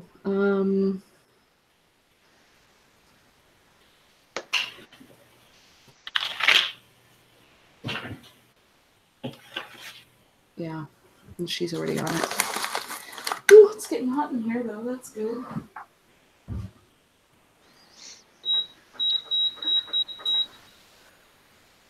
So we have everybody's initiative. So initiative in this doesn't go by person. It goes by PC or NPC slot. So as a group, you get to choose who goes in what slot. The only stipulation is that by the time you end the round, everybody must have gone at least once. Well, have gone once, not more than once. So with that said, the first slot is a PC slot. So any one of you 5 can take it. Oh, I don't actually want the first slot, but I do have a quick meta question before we actually get into this. Absolutely. Which is, what's the legality on harming people in like the case of like in the case of like defending somebody? Like if I were to stab somebody or cut somebody. So it's pretty much like in this here. Scenario? Yeah, murder's bad. Fighting, you're not going to go to jail for fighting. That's more common. You stab somebody, I mean, they've got to... It's not like they can actually just go to somebody and say, hey, oh, he stabbed me, here's the proof. They've got to have the money to be able to go through the court system. And so most people don't. So basically, as long as you don't kill somebody, it's probably okay. There's a lot of crime in this time. People are harder, but yeah. Does that answer your question? Okay. Perfect. Yeah, well enough. Okay. I mean, so my vote for this first slot would be Anna's Clockwork, because this would be a badass time to just pummel some people, I think, at this moment. I sort of had an idea. Yeah, I'll do that. I think I'll take that first slot. So do we need to decide everyone else, or can I just go? No, you just go. If you take that first PC slot, you just go. Cool. So I am going to just punch the guy who is intimidating. Okay, so you are going to make, in this case, you're punching, so it's a brawl check, just like before. Yeah. And it's a melee attack, so, well, it's a melee, like, you're engaged. It's called melee, even though it's kind of brawl. Anyway, difficulty is always 2, unless I tell you otherwise. In this case, it is just 2, and there's no armor or anything you have to worry about, so it's just your brawl dice versus 2 purples. Okay, so I have to. I'm rolling 3 greens, 1 proficiency in brawl, and then 2 purples. Yes, that is correct. Okay. Let's see. Ooh.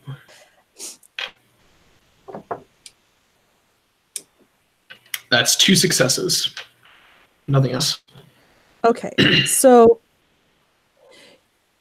you are going to do weapon on your fist, which I have that here.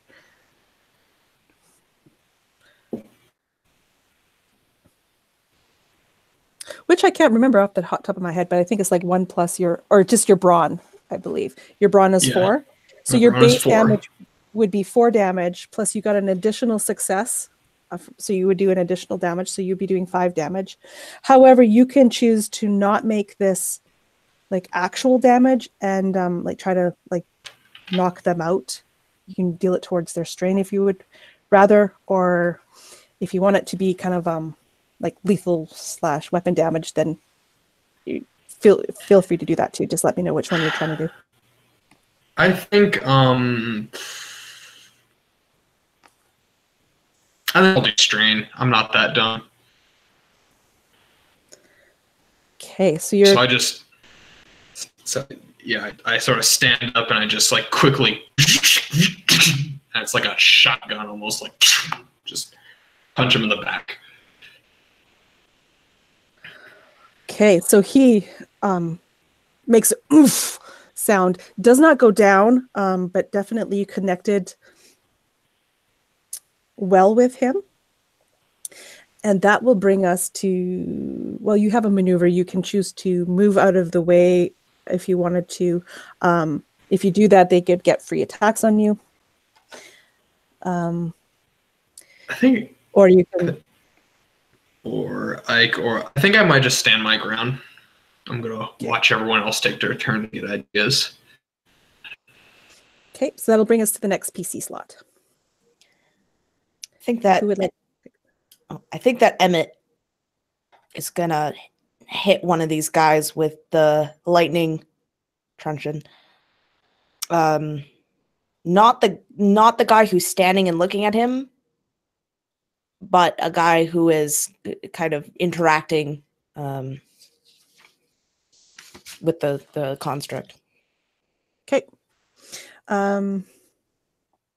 Yeah, so it's in this case your melee versus the 2 purple. Okay. All right. So I guess I'll roll first, and then if I succeed, we'll have more to talk about. Yes. Okay.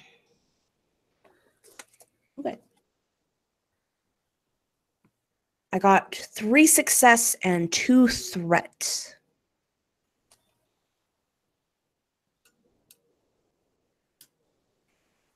So you have the disorient ability on your weapon. Yes. So all right. This is I don't know. I'm sorry. So I have disorient 3, ammo 5, prepare 1, and stun damage. Okay, so prepare 1 means it took your maneuver to turn it on, but you turned that on as you were walking beforehand. So it was Yes. So that was good. Ammo means you've got 5 shots with this thing before you have to reload. And that takes an action. Basically, the battery. Yeah, Or do because I need you basically a battery? have to. You have to basically let it cool down and then recharge is what that time's action, and then you'd have to prepare it again. Okay. Okay, so, and then, right, stun damage. So it deals stun damage, basically deals strain. Okay. And it does not get reduced by their soak. So it goes straight to their strain. They don't take any, they can't use any of their soak to take any of the damage away. That's what stun does. But it's simply stun damage. You're not actually wounding. And then the last one is disorient, which, just looking that up right now. Okay. It can daze an opponent, says when it's triggered.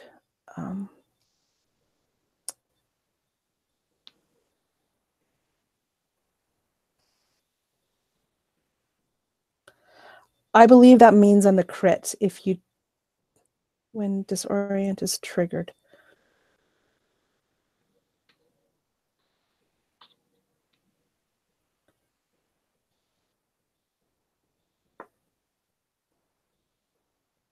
Doesn't say what it costs to trigger, which is weird. I would have to say it's going to be the same as the crit. So in this case, it would be 3 advantage, and you did not get advantage, so you would not be able to trigger the disorient. Okay. And then for the damage, it says +2.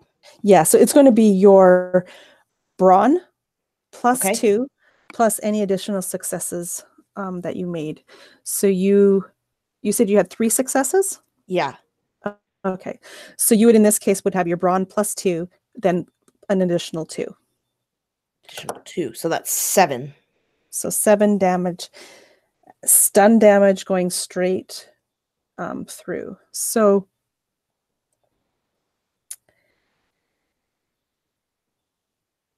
you can describe to me how not only this guy goes down, but the guy beside him, the one that the back. So imagine Cornelius takes a cup, or not Cornelius, Emmett takes a couple of strong strides forward. His arm is poised back with the truncheon, and he just swings it at the guy's head. And you can see that as soon as it makes contact, you can see that this guy's body goes rigid for a moment as the electricity makes contact. And taking that momentum from the initial swing, Emmett's going to use that force and kind of push the guy aside and on the backswing hit the other guy. And he does the same thing as well. He kind of just goes rigid and collapses. Okay, and you said you had 2 threat as well? Yes. Yeah. So as you, it's almost like kind of like a reflex as you're bringing it back and you hit the other guy. That was not quite what you were planning, and it's a great thing. But unfortunately for you, that guy, as he collapses, he kind of collapses in such a way that he is going to interfere with the construct's next move. And basically what that means, Anna, is that your character is going to have a setback die on their next attack. Sorry. And that brings us to the next PC slot. So Emmett is going to like see conflict erupt, see this attack, and then the constable move in and like smash 2 of these people down, and immediately burst into action. He'll begin like sprinting towards the next person, whoever would be closest, with like a surprising speed. Like you've never seen him like move with much purpose, but he like bolts towards this person. He brings up his axe in 2 hands, and for a second you think he's just going to like straight up murder this person, just like actually kill him. But then he's going to like take the butt of the axe and like lunge forward with that, and almost like a spear in reverse grip, to try to like smash this person across the face and knock them out instead of dealing them permanent harm. So I don't know if that's actually possible, but it's more like a club than a blade. Yeah, so we'll treat that as yeah.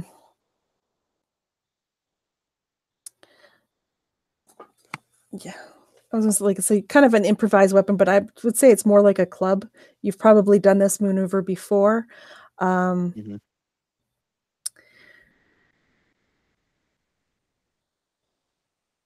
So I would say it would be that, like, a damage-wise would be a +2. You just don't have any special properties or anything with it. It's just +2. And Perfect. Yeah. yeah, so it would be considered still a melee weapon roll. All right, and I already rolled, Okay. and it was pretty good. So that's 3 success and triumph. Wow. Okay, so you would do your brawn +2 plus an additional 2. So Ooh, Jesus. So that is going to be 8 damage then. 8. Okay, so you can describe how this guy that you just smashed in the face, how he collapses. And then you also have a triumph that you can use to do something really cool if you want. Yeah, so I have the page open as to like the regular mechanical options you can do with them. So Mhm. there's how many people left standing? Just one after this? That is correct, yeah. All right. So I'd like to use my triumph and then. Is this last person holding anything as a weapon? He would have maybe like a metal bar, virtually a club in effect as well, but something that he could damage the metal person that they were beating up on before.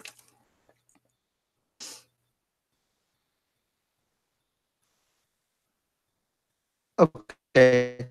So one of the triumph options is that I can make somebody drop a weapon that they're holding, and then one of the is that I can give the boost dice to the next check an ally makes. So basically, how I imagine all these look, he sprints up with like this like he'd bash and like face immediate like of course immediately take the hook end of the axe like bringing it down towards the hand, just like barely actually cutting into their hand, but it'll like bring the pipe back to like pull their arm back, making it so that they have an opening to attack them with, and then it'll like wrench down, sending the pipe clanking onto the floor as he like hooks it out of their hand and leaves them vulnerable. That's perfect. And that brings us to the next PC slot, who I believe is going to be Gertie. Gertie, yes. Yeah, so you were going to get a boost die on this roll. Sweet. So Gertie pulls out her click dagger. And she goes for the back of the guy's cloak. Like one of them maybe has their hood on, and I'll flip a story point if I need to use it because we haven't used any yet. And slices the back of it so that it falls over his face and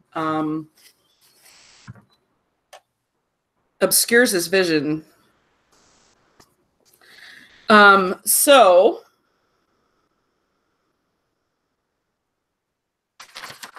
this weapon also has accurate 1, so I get a boost for that. And then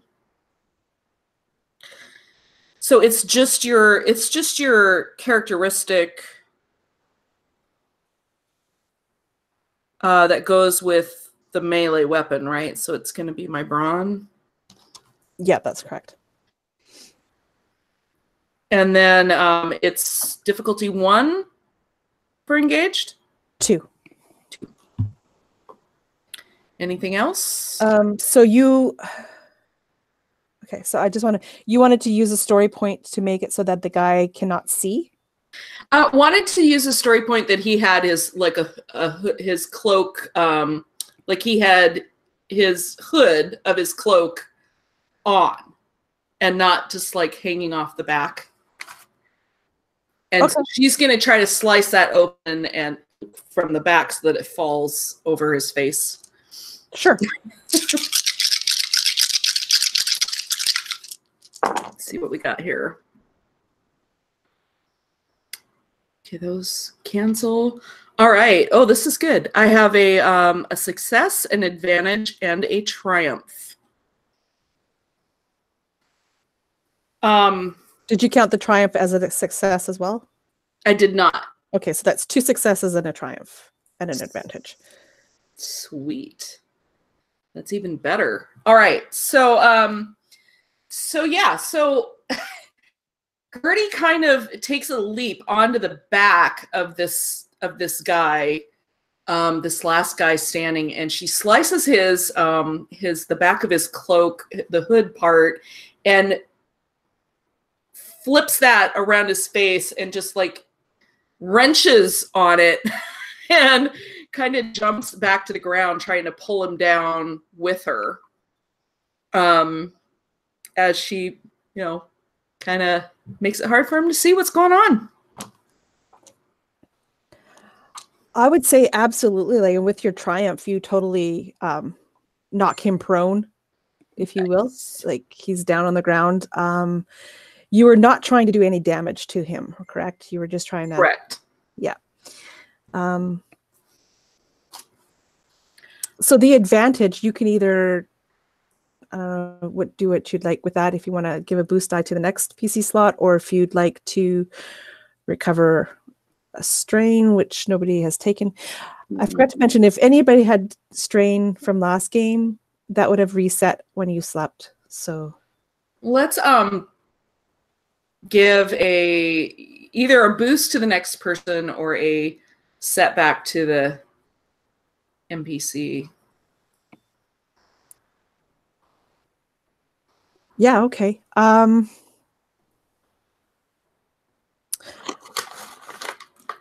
Absolutely. So that actually brings us to the NPC slot. And you've just pulled him to the ground. His hood is around his face and he's down on the ground. All his comrades have fallen in seconds around him. I think at this point, he's absolutely just going to lie still. And you kind of hear a muffled voice. I don't mean you no harm. Just let me go. Just let me go.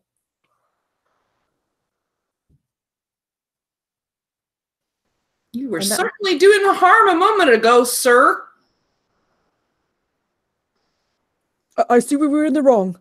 Yeah, we were in the wrong. Yeah, you can leave us alone. We'll be going now. I look around at Emmett to see what he wants to do.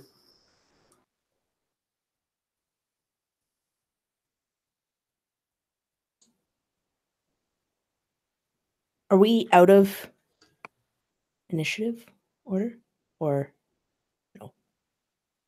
Effectively, yes, unless Cornelius wants to do something.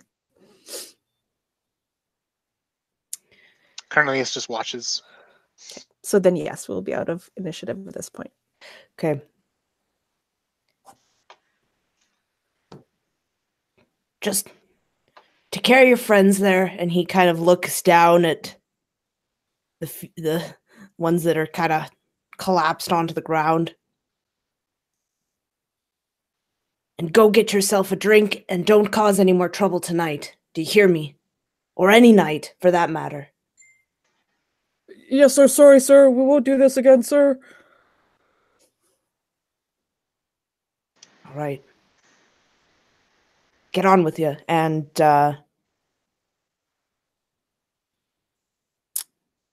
think Emmett would go to help this robot machine. I am undamaged. Immediately says the construct.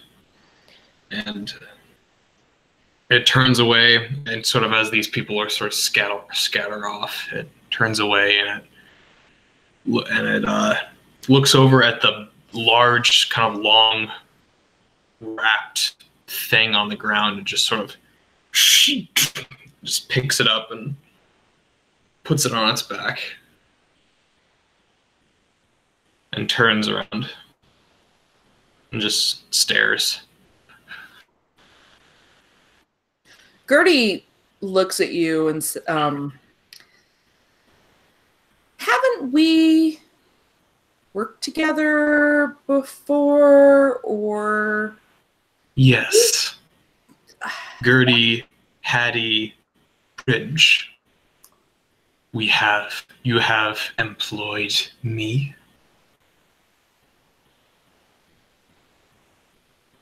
to scare people, intimidate them into not following you. And I might be saying things you probably don't want me to say around a licensed police officer. Well, I don't think that I hired you, but yeah, we'll talk later. Good. You see, on its right, the sleeve of the kind of mangled coat this thing is wearing you can see the large metallic right shoulder, and you can see the letters CR 3125, and they look like they're scratched out, like someone took a knife to them and scratched them out a bunch of times.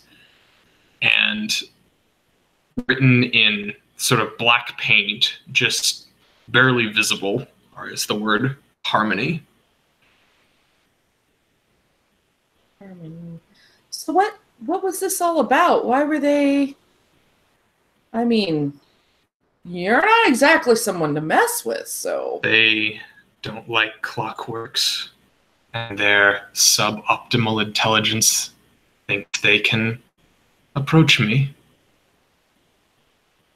And I suppose luckily for them, they could this time. It won't happen again.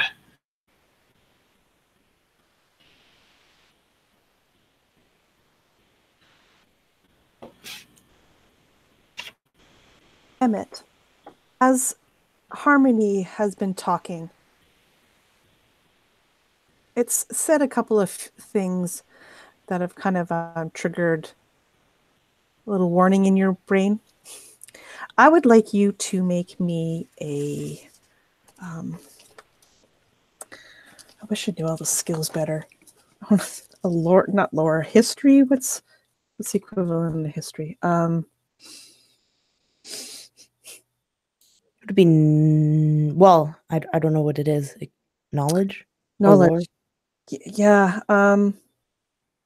Maybe just a knowledge check, because you're trying to remember something that that's happened before. Okay. What's the difficulty? You're gonna make it average.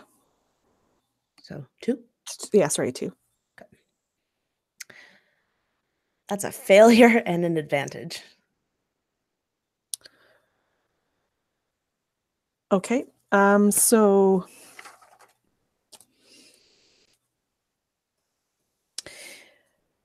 whatever was there that you were trying to grab a hold of, it disappeared. You don't know what that thought was.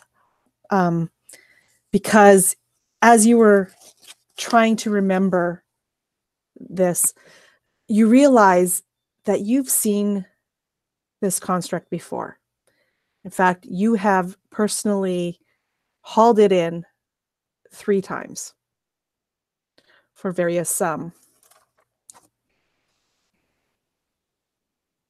guess for various reasons, mostly to deal with, violence potentially. Yeah, so I think that you would see Emmett narrow his eyes at the construct, but I don't think he would say anything at this point. He would just, well, you're safe now. I think there's somewhere we need to be.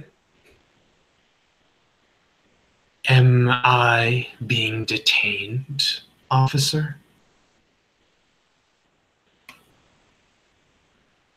Not unless there's a reason you should be.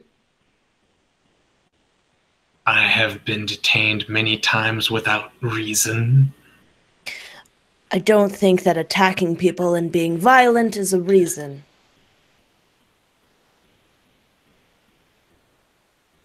Or is no reason.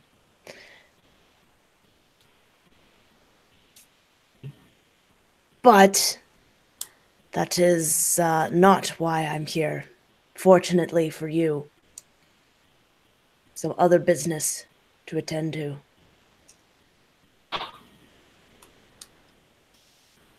Very well. And I might turn to leave.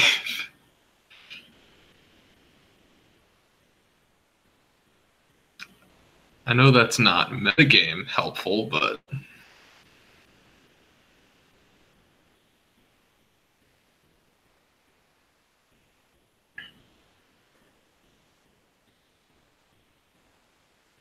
So, as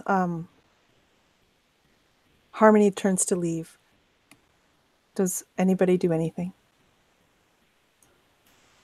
You know, Harmony, we're headed somewhere, and I kind of look, I look around for a minute at sizing everybody up, you know, and I say, we're gonna go check out a place that's, I think it doesn't have a very good reputation. Might be handy to have a little extra muscle, don't you think? I do not have muscles, but I have learned your colloquial speakings. You mean you require additional supplement? I can provide this easily. If you have nowhere else to be, I have no current assignment. And yeah, I just kind of look at the rest of the group again just to see if anybody seems to have any objections. But Gertie's kind of tiny and she's not very strong, so you know, she can be very nimble, but she doesn't mind having somebody around who can pound someone if necessary. Will the look of disdain on his face, the grimace that would come over when it suggested that this thing join us, but he also wouldn't bother to object verbally. He knows that the mission is more important than his personal preferences. He'd frown, obviously, but not say anything. I think Cornelius would share a look with you, Willem, where like you both actually like agree on something, but you just exchange glances about the presence of this, you know, inhuman thing. Would I notice that? Yeah, but I wouldn't hide it. So if depending on your emotional intelligence, it may be obvious or not. I might leave that up to Karen. Well, if you want to, you could make a perception roll and leave it up to the dice. That sounds classic RPG. Okay. Perception. So And that's So I'd probably say that my lowered hat would obscure my face well for this. Okay, so you might not pick it up from you. So I'd still say it's an average check, but I'm going to give you a setback die because of the fact that it is starting to get very dark in here. So you may Okay. not have read the faces properly. So that's the setback. So I have, perception is cunning, and I have cunning 3 and no proficiencies whatsoever. So I'm rolling 3 green dice and a setback. And 2 purple. 2 purple. Okay. Yeah. So 6 dice total then. 1 Yes. black, 2 purple, 3 green. Okay. Gotcha.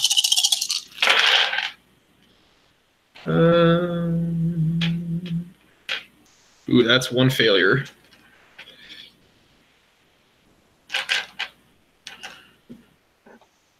So you got 1 failure? Yeah. Yeah. Nothing So- else. Then you just do not notice this look that passes between the two or the look that they give you at all. Cool. And I will just sulk over to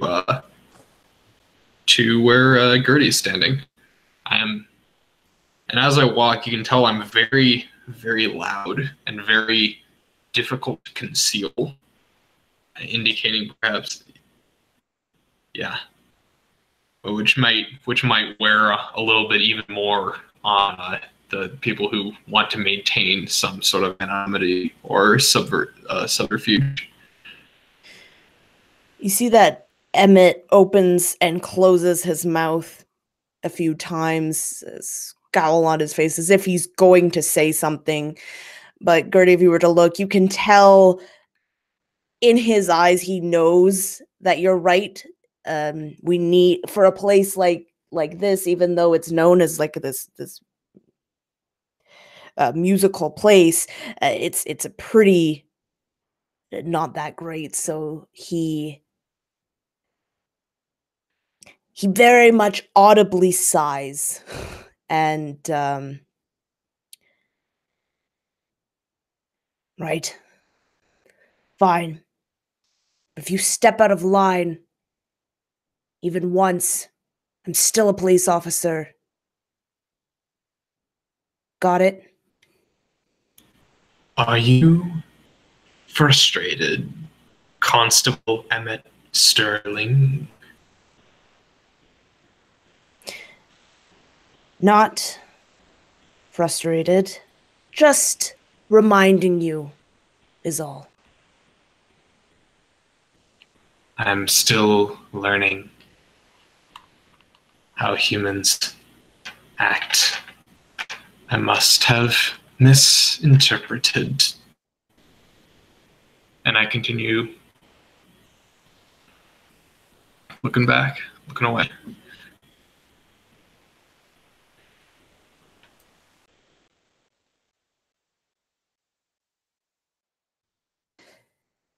As you guys continue walking down this street, Sanctuary Street, you notice ahead, you can kind of hear some music coming from this open doorway. There's people milling around about outside. There's a couple of ladies, I'll use the term loosely, milling about, lounging on the outside walls there, calling to people as they pass by or enter into the venue. This is it. This is the Elephant Castle. The din is coming from inside.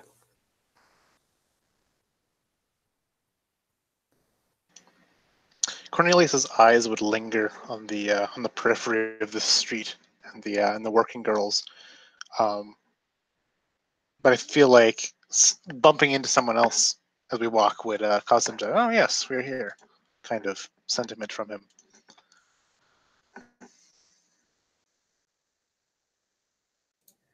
I think that Emmett would linger looking at this place, and even in the lights you can see that his face is pale, his eyes look concerned, and even a bit of worry flashes across them.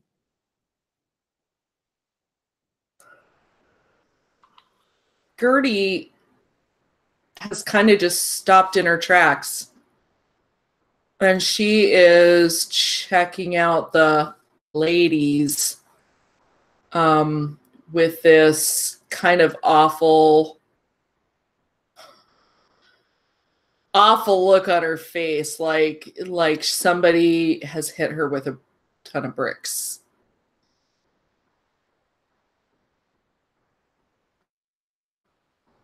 She's just kind of rooted to the spot now. What's going through her head?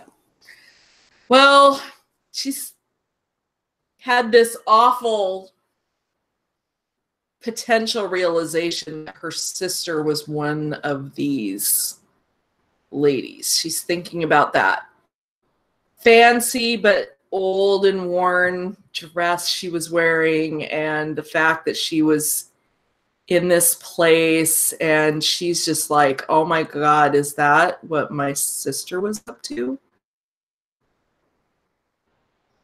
Was she too ashamed to come and see me? And just, all those kind of thoughts are going through her head, like, please, no.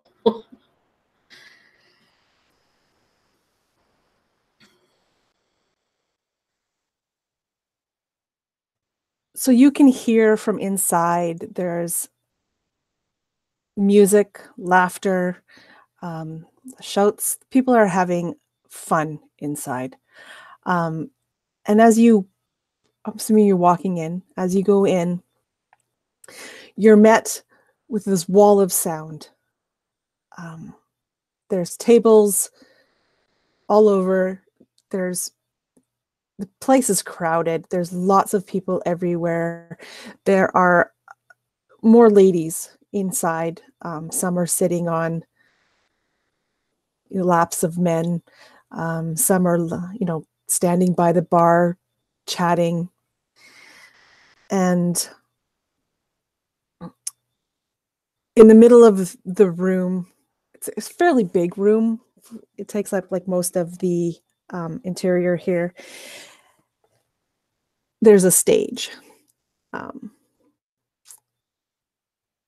The place is decorated. It is gaudy, actually.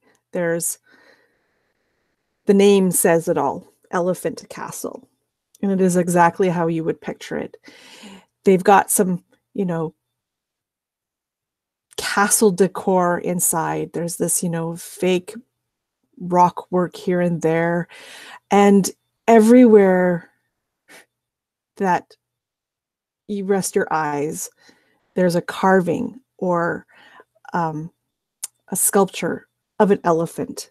The place it's nightmarish, actually. It's like somebody who didn't really know how to design or decorate just kind of spewed elephants everywhere, thinking that, quantity is definitely better than quality. And in the middle of all of this, on the stage is a young woman, and she is singing a rowdy song. Sorry.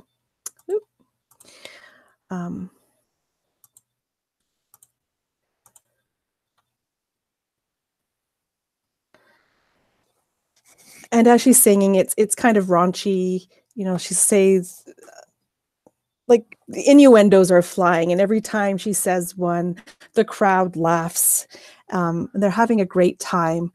And eventually her song comes to a close, and the entire room, claps and cheers for her, and she gives a bow and then goes to head off stage. But as she does so, Emmett, you catch her eye. And in that instant, you can see almost like a shock come across her face, like she recognizes you or something. You can make a knowledge check if you would like. Yes. He will definitely do that. The challenge? 2. Okay. Failure. So no, again, this feeling that you might know something or why she would have looked at you like this, the feeling of whatever it was just disappears, and you're left puzzled and wondering. I think as soon as she gets off the stage, he would go after her. Just kind of cut off and follow her.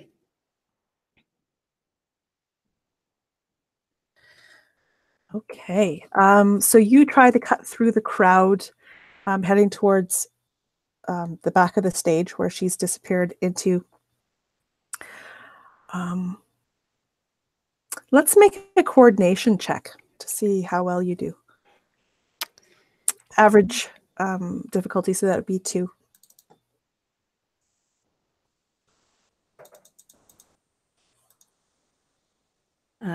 One success.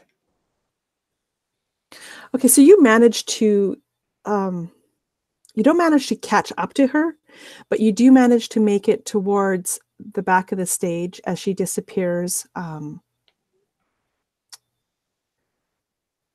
of behind the curtain. You would have to actually get up onto the stage and go behind the curtain as well to follow her, or you can head towards the right where you can see that there's kind of like a doorway into the back room area. He would head to the right, I think, instead of getting up on the stage. And what's the rest of you doing?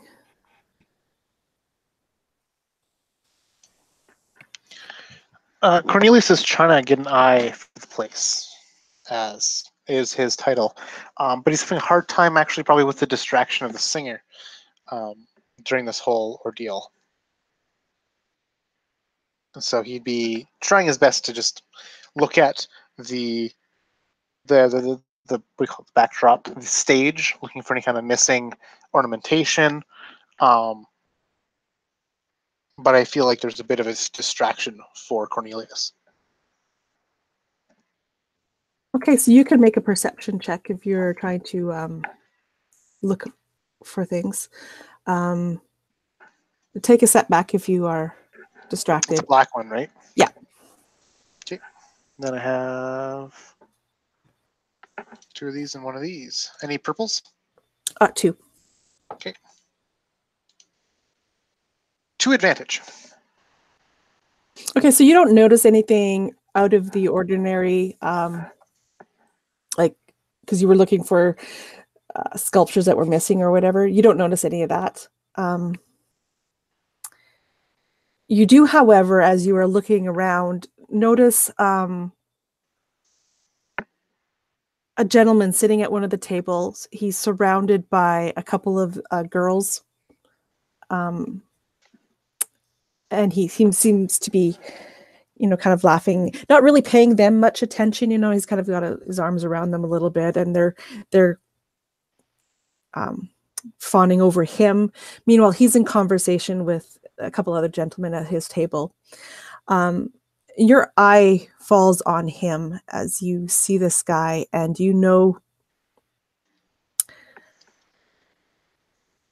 well, give me your streetwise.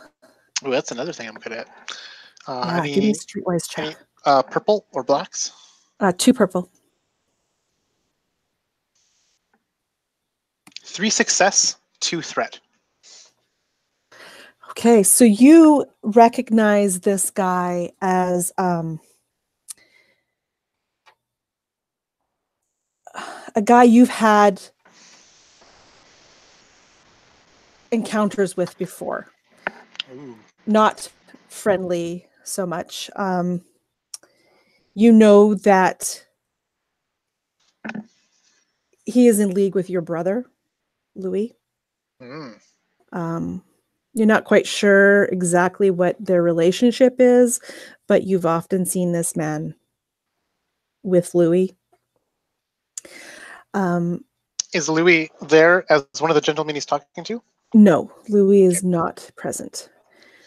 But as you are noticing this guy also notices you and immediately recognizes and says a couple of things to the gentleman with him. Cornelius will flee the scene as he kind of brings up his trench coat and comes out the way we came in. Okay, so you're going to have to make... Well, we'll come back to you on that one. Yeah. What is everybody else doing? Willem and Gertie and Harmony.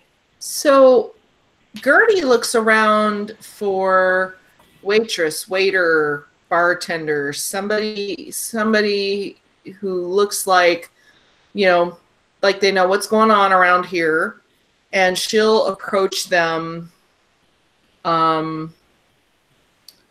with her locket and her picture to see if anybody knows Kitty.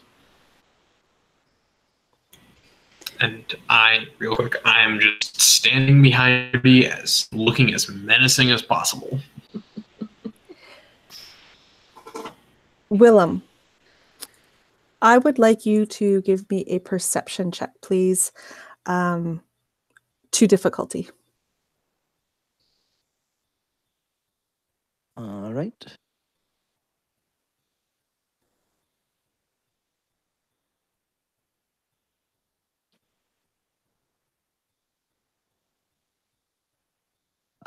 That is just a threat. Okay. So ignore that. You saw nothing. Yeah, and I imagine that, like, in somewhere like this, like, I don't know how much it would be visible, like, in his body language or on his face, but he would be, like, more uncomfortable somewhere like this than he's been. Like, he was less on edge, like, dealing with, like, the slaughtered body of the person in the crime scene, and, like, with talks of, like, vampires and things like that than he is in a place like this. It's very much, like, opposed to his normal kind of, like, solo, night missions that he's accustomed to. Like, he's not used to this kind of crazy sound and social environment. Distracted, just trying to, like, not stand out than he is, so he's not able to take notice of much that's happening. So does he go very far into this this venue? I imagine not. I imagine just this kind of, like, awkward situation where, like, he doesn't know what to do in a place like this, so he looks to, like, everybody else, and then everyone else kind of immediately, like, all scatters. Like, he sees Emmett go, like, just bursting through the crowd after somebody. Cornelius seems like he's gonna, like, go turn away. So it's just kind of like, I don't know what to do. So he just kind of, like, stands awkwardly near the door, like, just kind of looking around but not seeing anything. Okay. And Gertie, Yes. make me a charm Okay. check as you approach one of the waitresses. Difficulty? 1, but have a setback because she's distracted. She's Okay. busy. Speaking of which,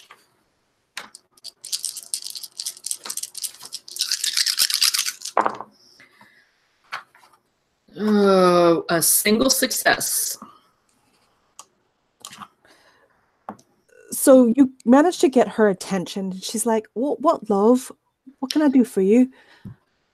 But you can see, like, she's, you know, kind of not really paying much attention to you because she's busy. But Sorry, I know you're really busy, but I'm looking for my sister, and well, I'm looking for information about my sister, and She was last known to maybe have been here, and I'm wondering if she looks familiar to you. Do you know this girl? And I show her the image of her with my mom and my brother. And so she looks down at the picture, and she studies it for a little bit. You can tell she actually like is looking at it. You've caught her attention enough.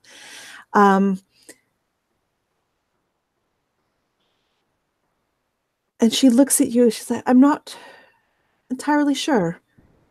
I may have seen her around here before, but I'm sorry. I don't recognize her from this." Have you been working here long? And she kind of looks a little shocked, a little bit. She's like, "No, does it show?" Oh, no, you seem like you're doing a great job. I just, maybe somebody who's been here longer might have a better chance of recognizing her. Do you know who might be a good person to ask? And she would kind of head nod towards where the like the saloon is. You might want to try. Oh, I lost my name. Brett over there. He's been here much longer. He would know more of the women. Thank you. Thank you so much, really. I won't keep you any longer. Thanks. Yeah, and I'll head to Brett.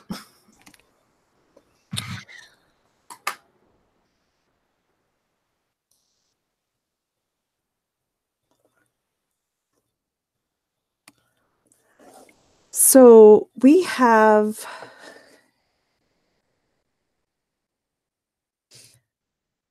Emmett, who's trying to go towards the back room. And we have Cornelius, who has been spotted and is trying to potentially make a break for it.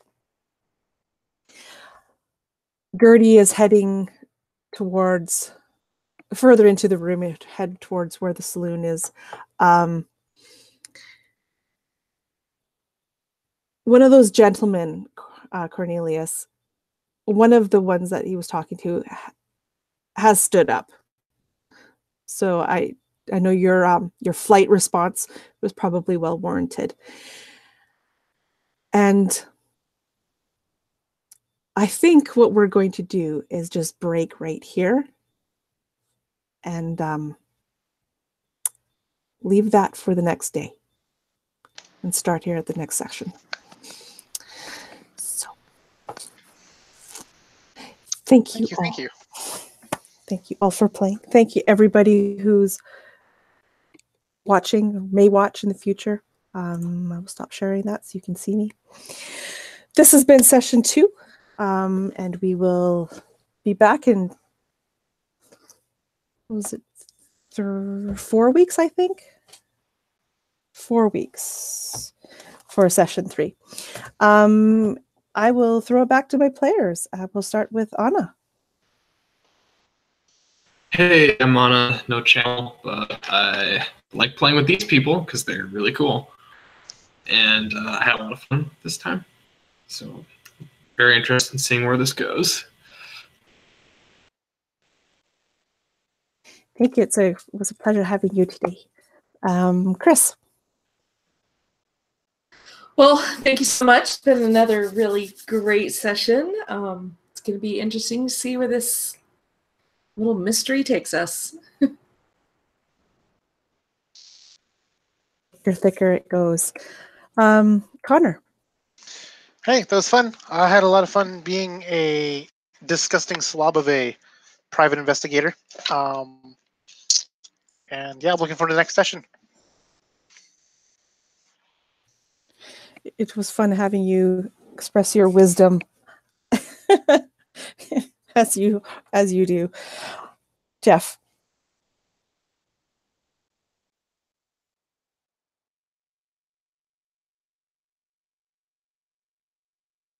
Yep, I'm Jeff. I have a YouTube channel. It's called Counterbalance. You can check out my games and other videos there.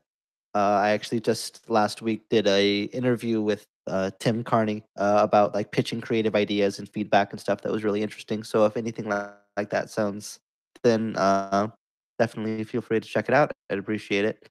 And yeah, having a lot of fun with this game. It's very different than the sort of stuff that I normally play in, but in a very good way. Yes, as others have said, a very interesting crew that we've rounded up here, both in and out of character. Looking forward to seeing how it goes. Yes, I'm looking forward to seeing how you guys mesh together now that you're all together. And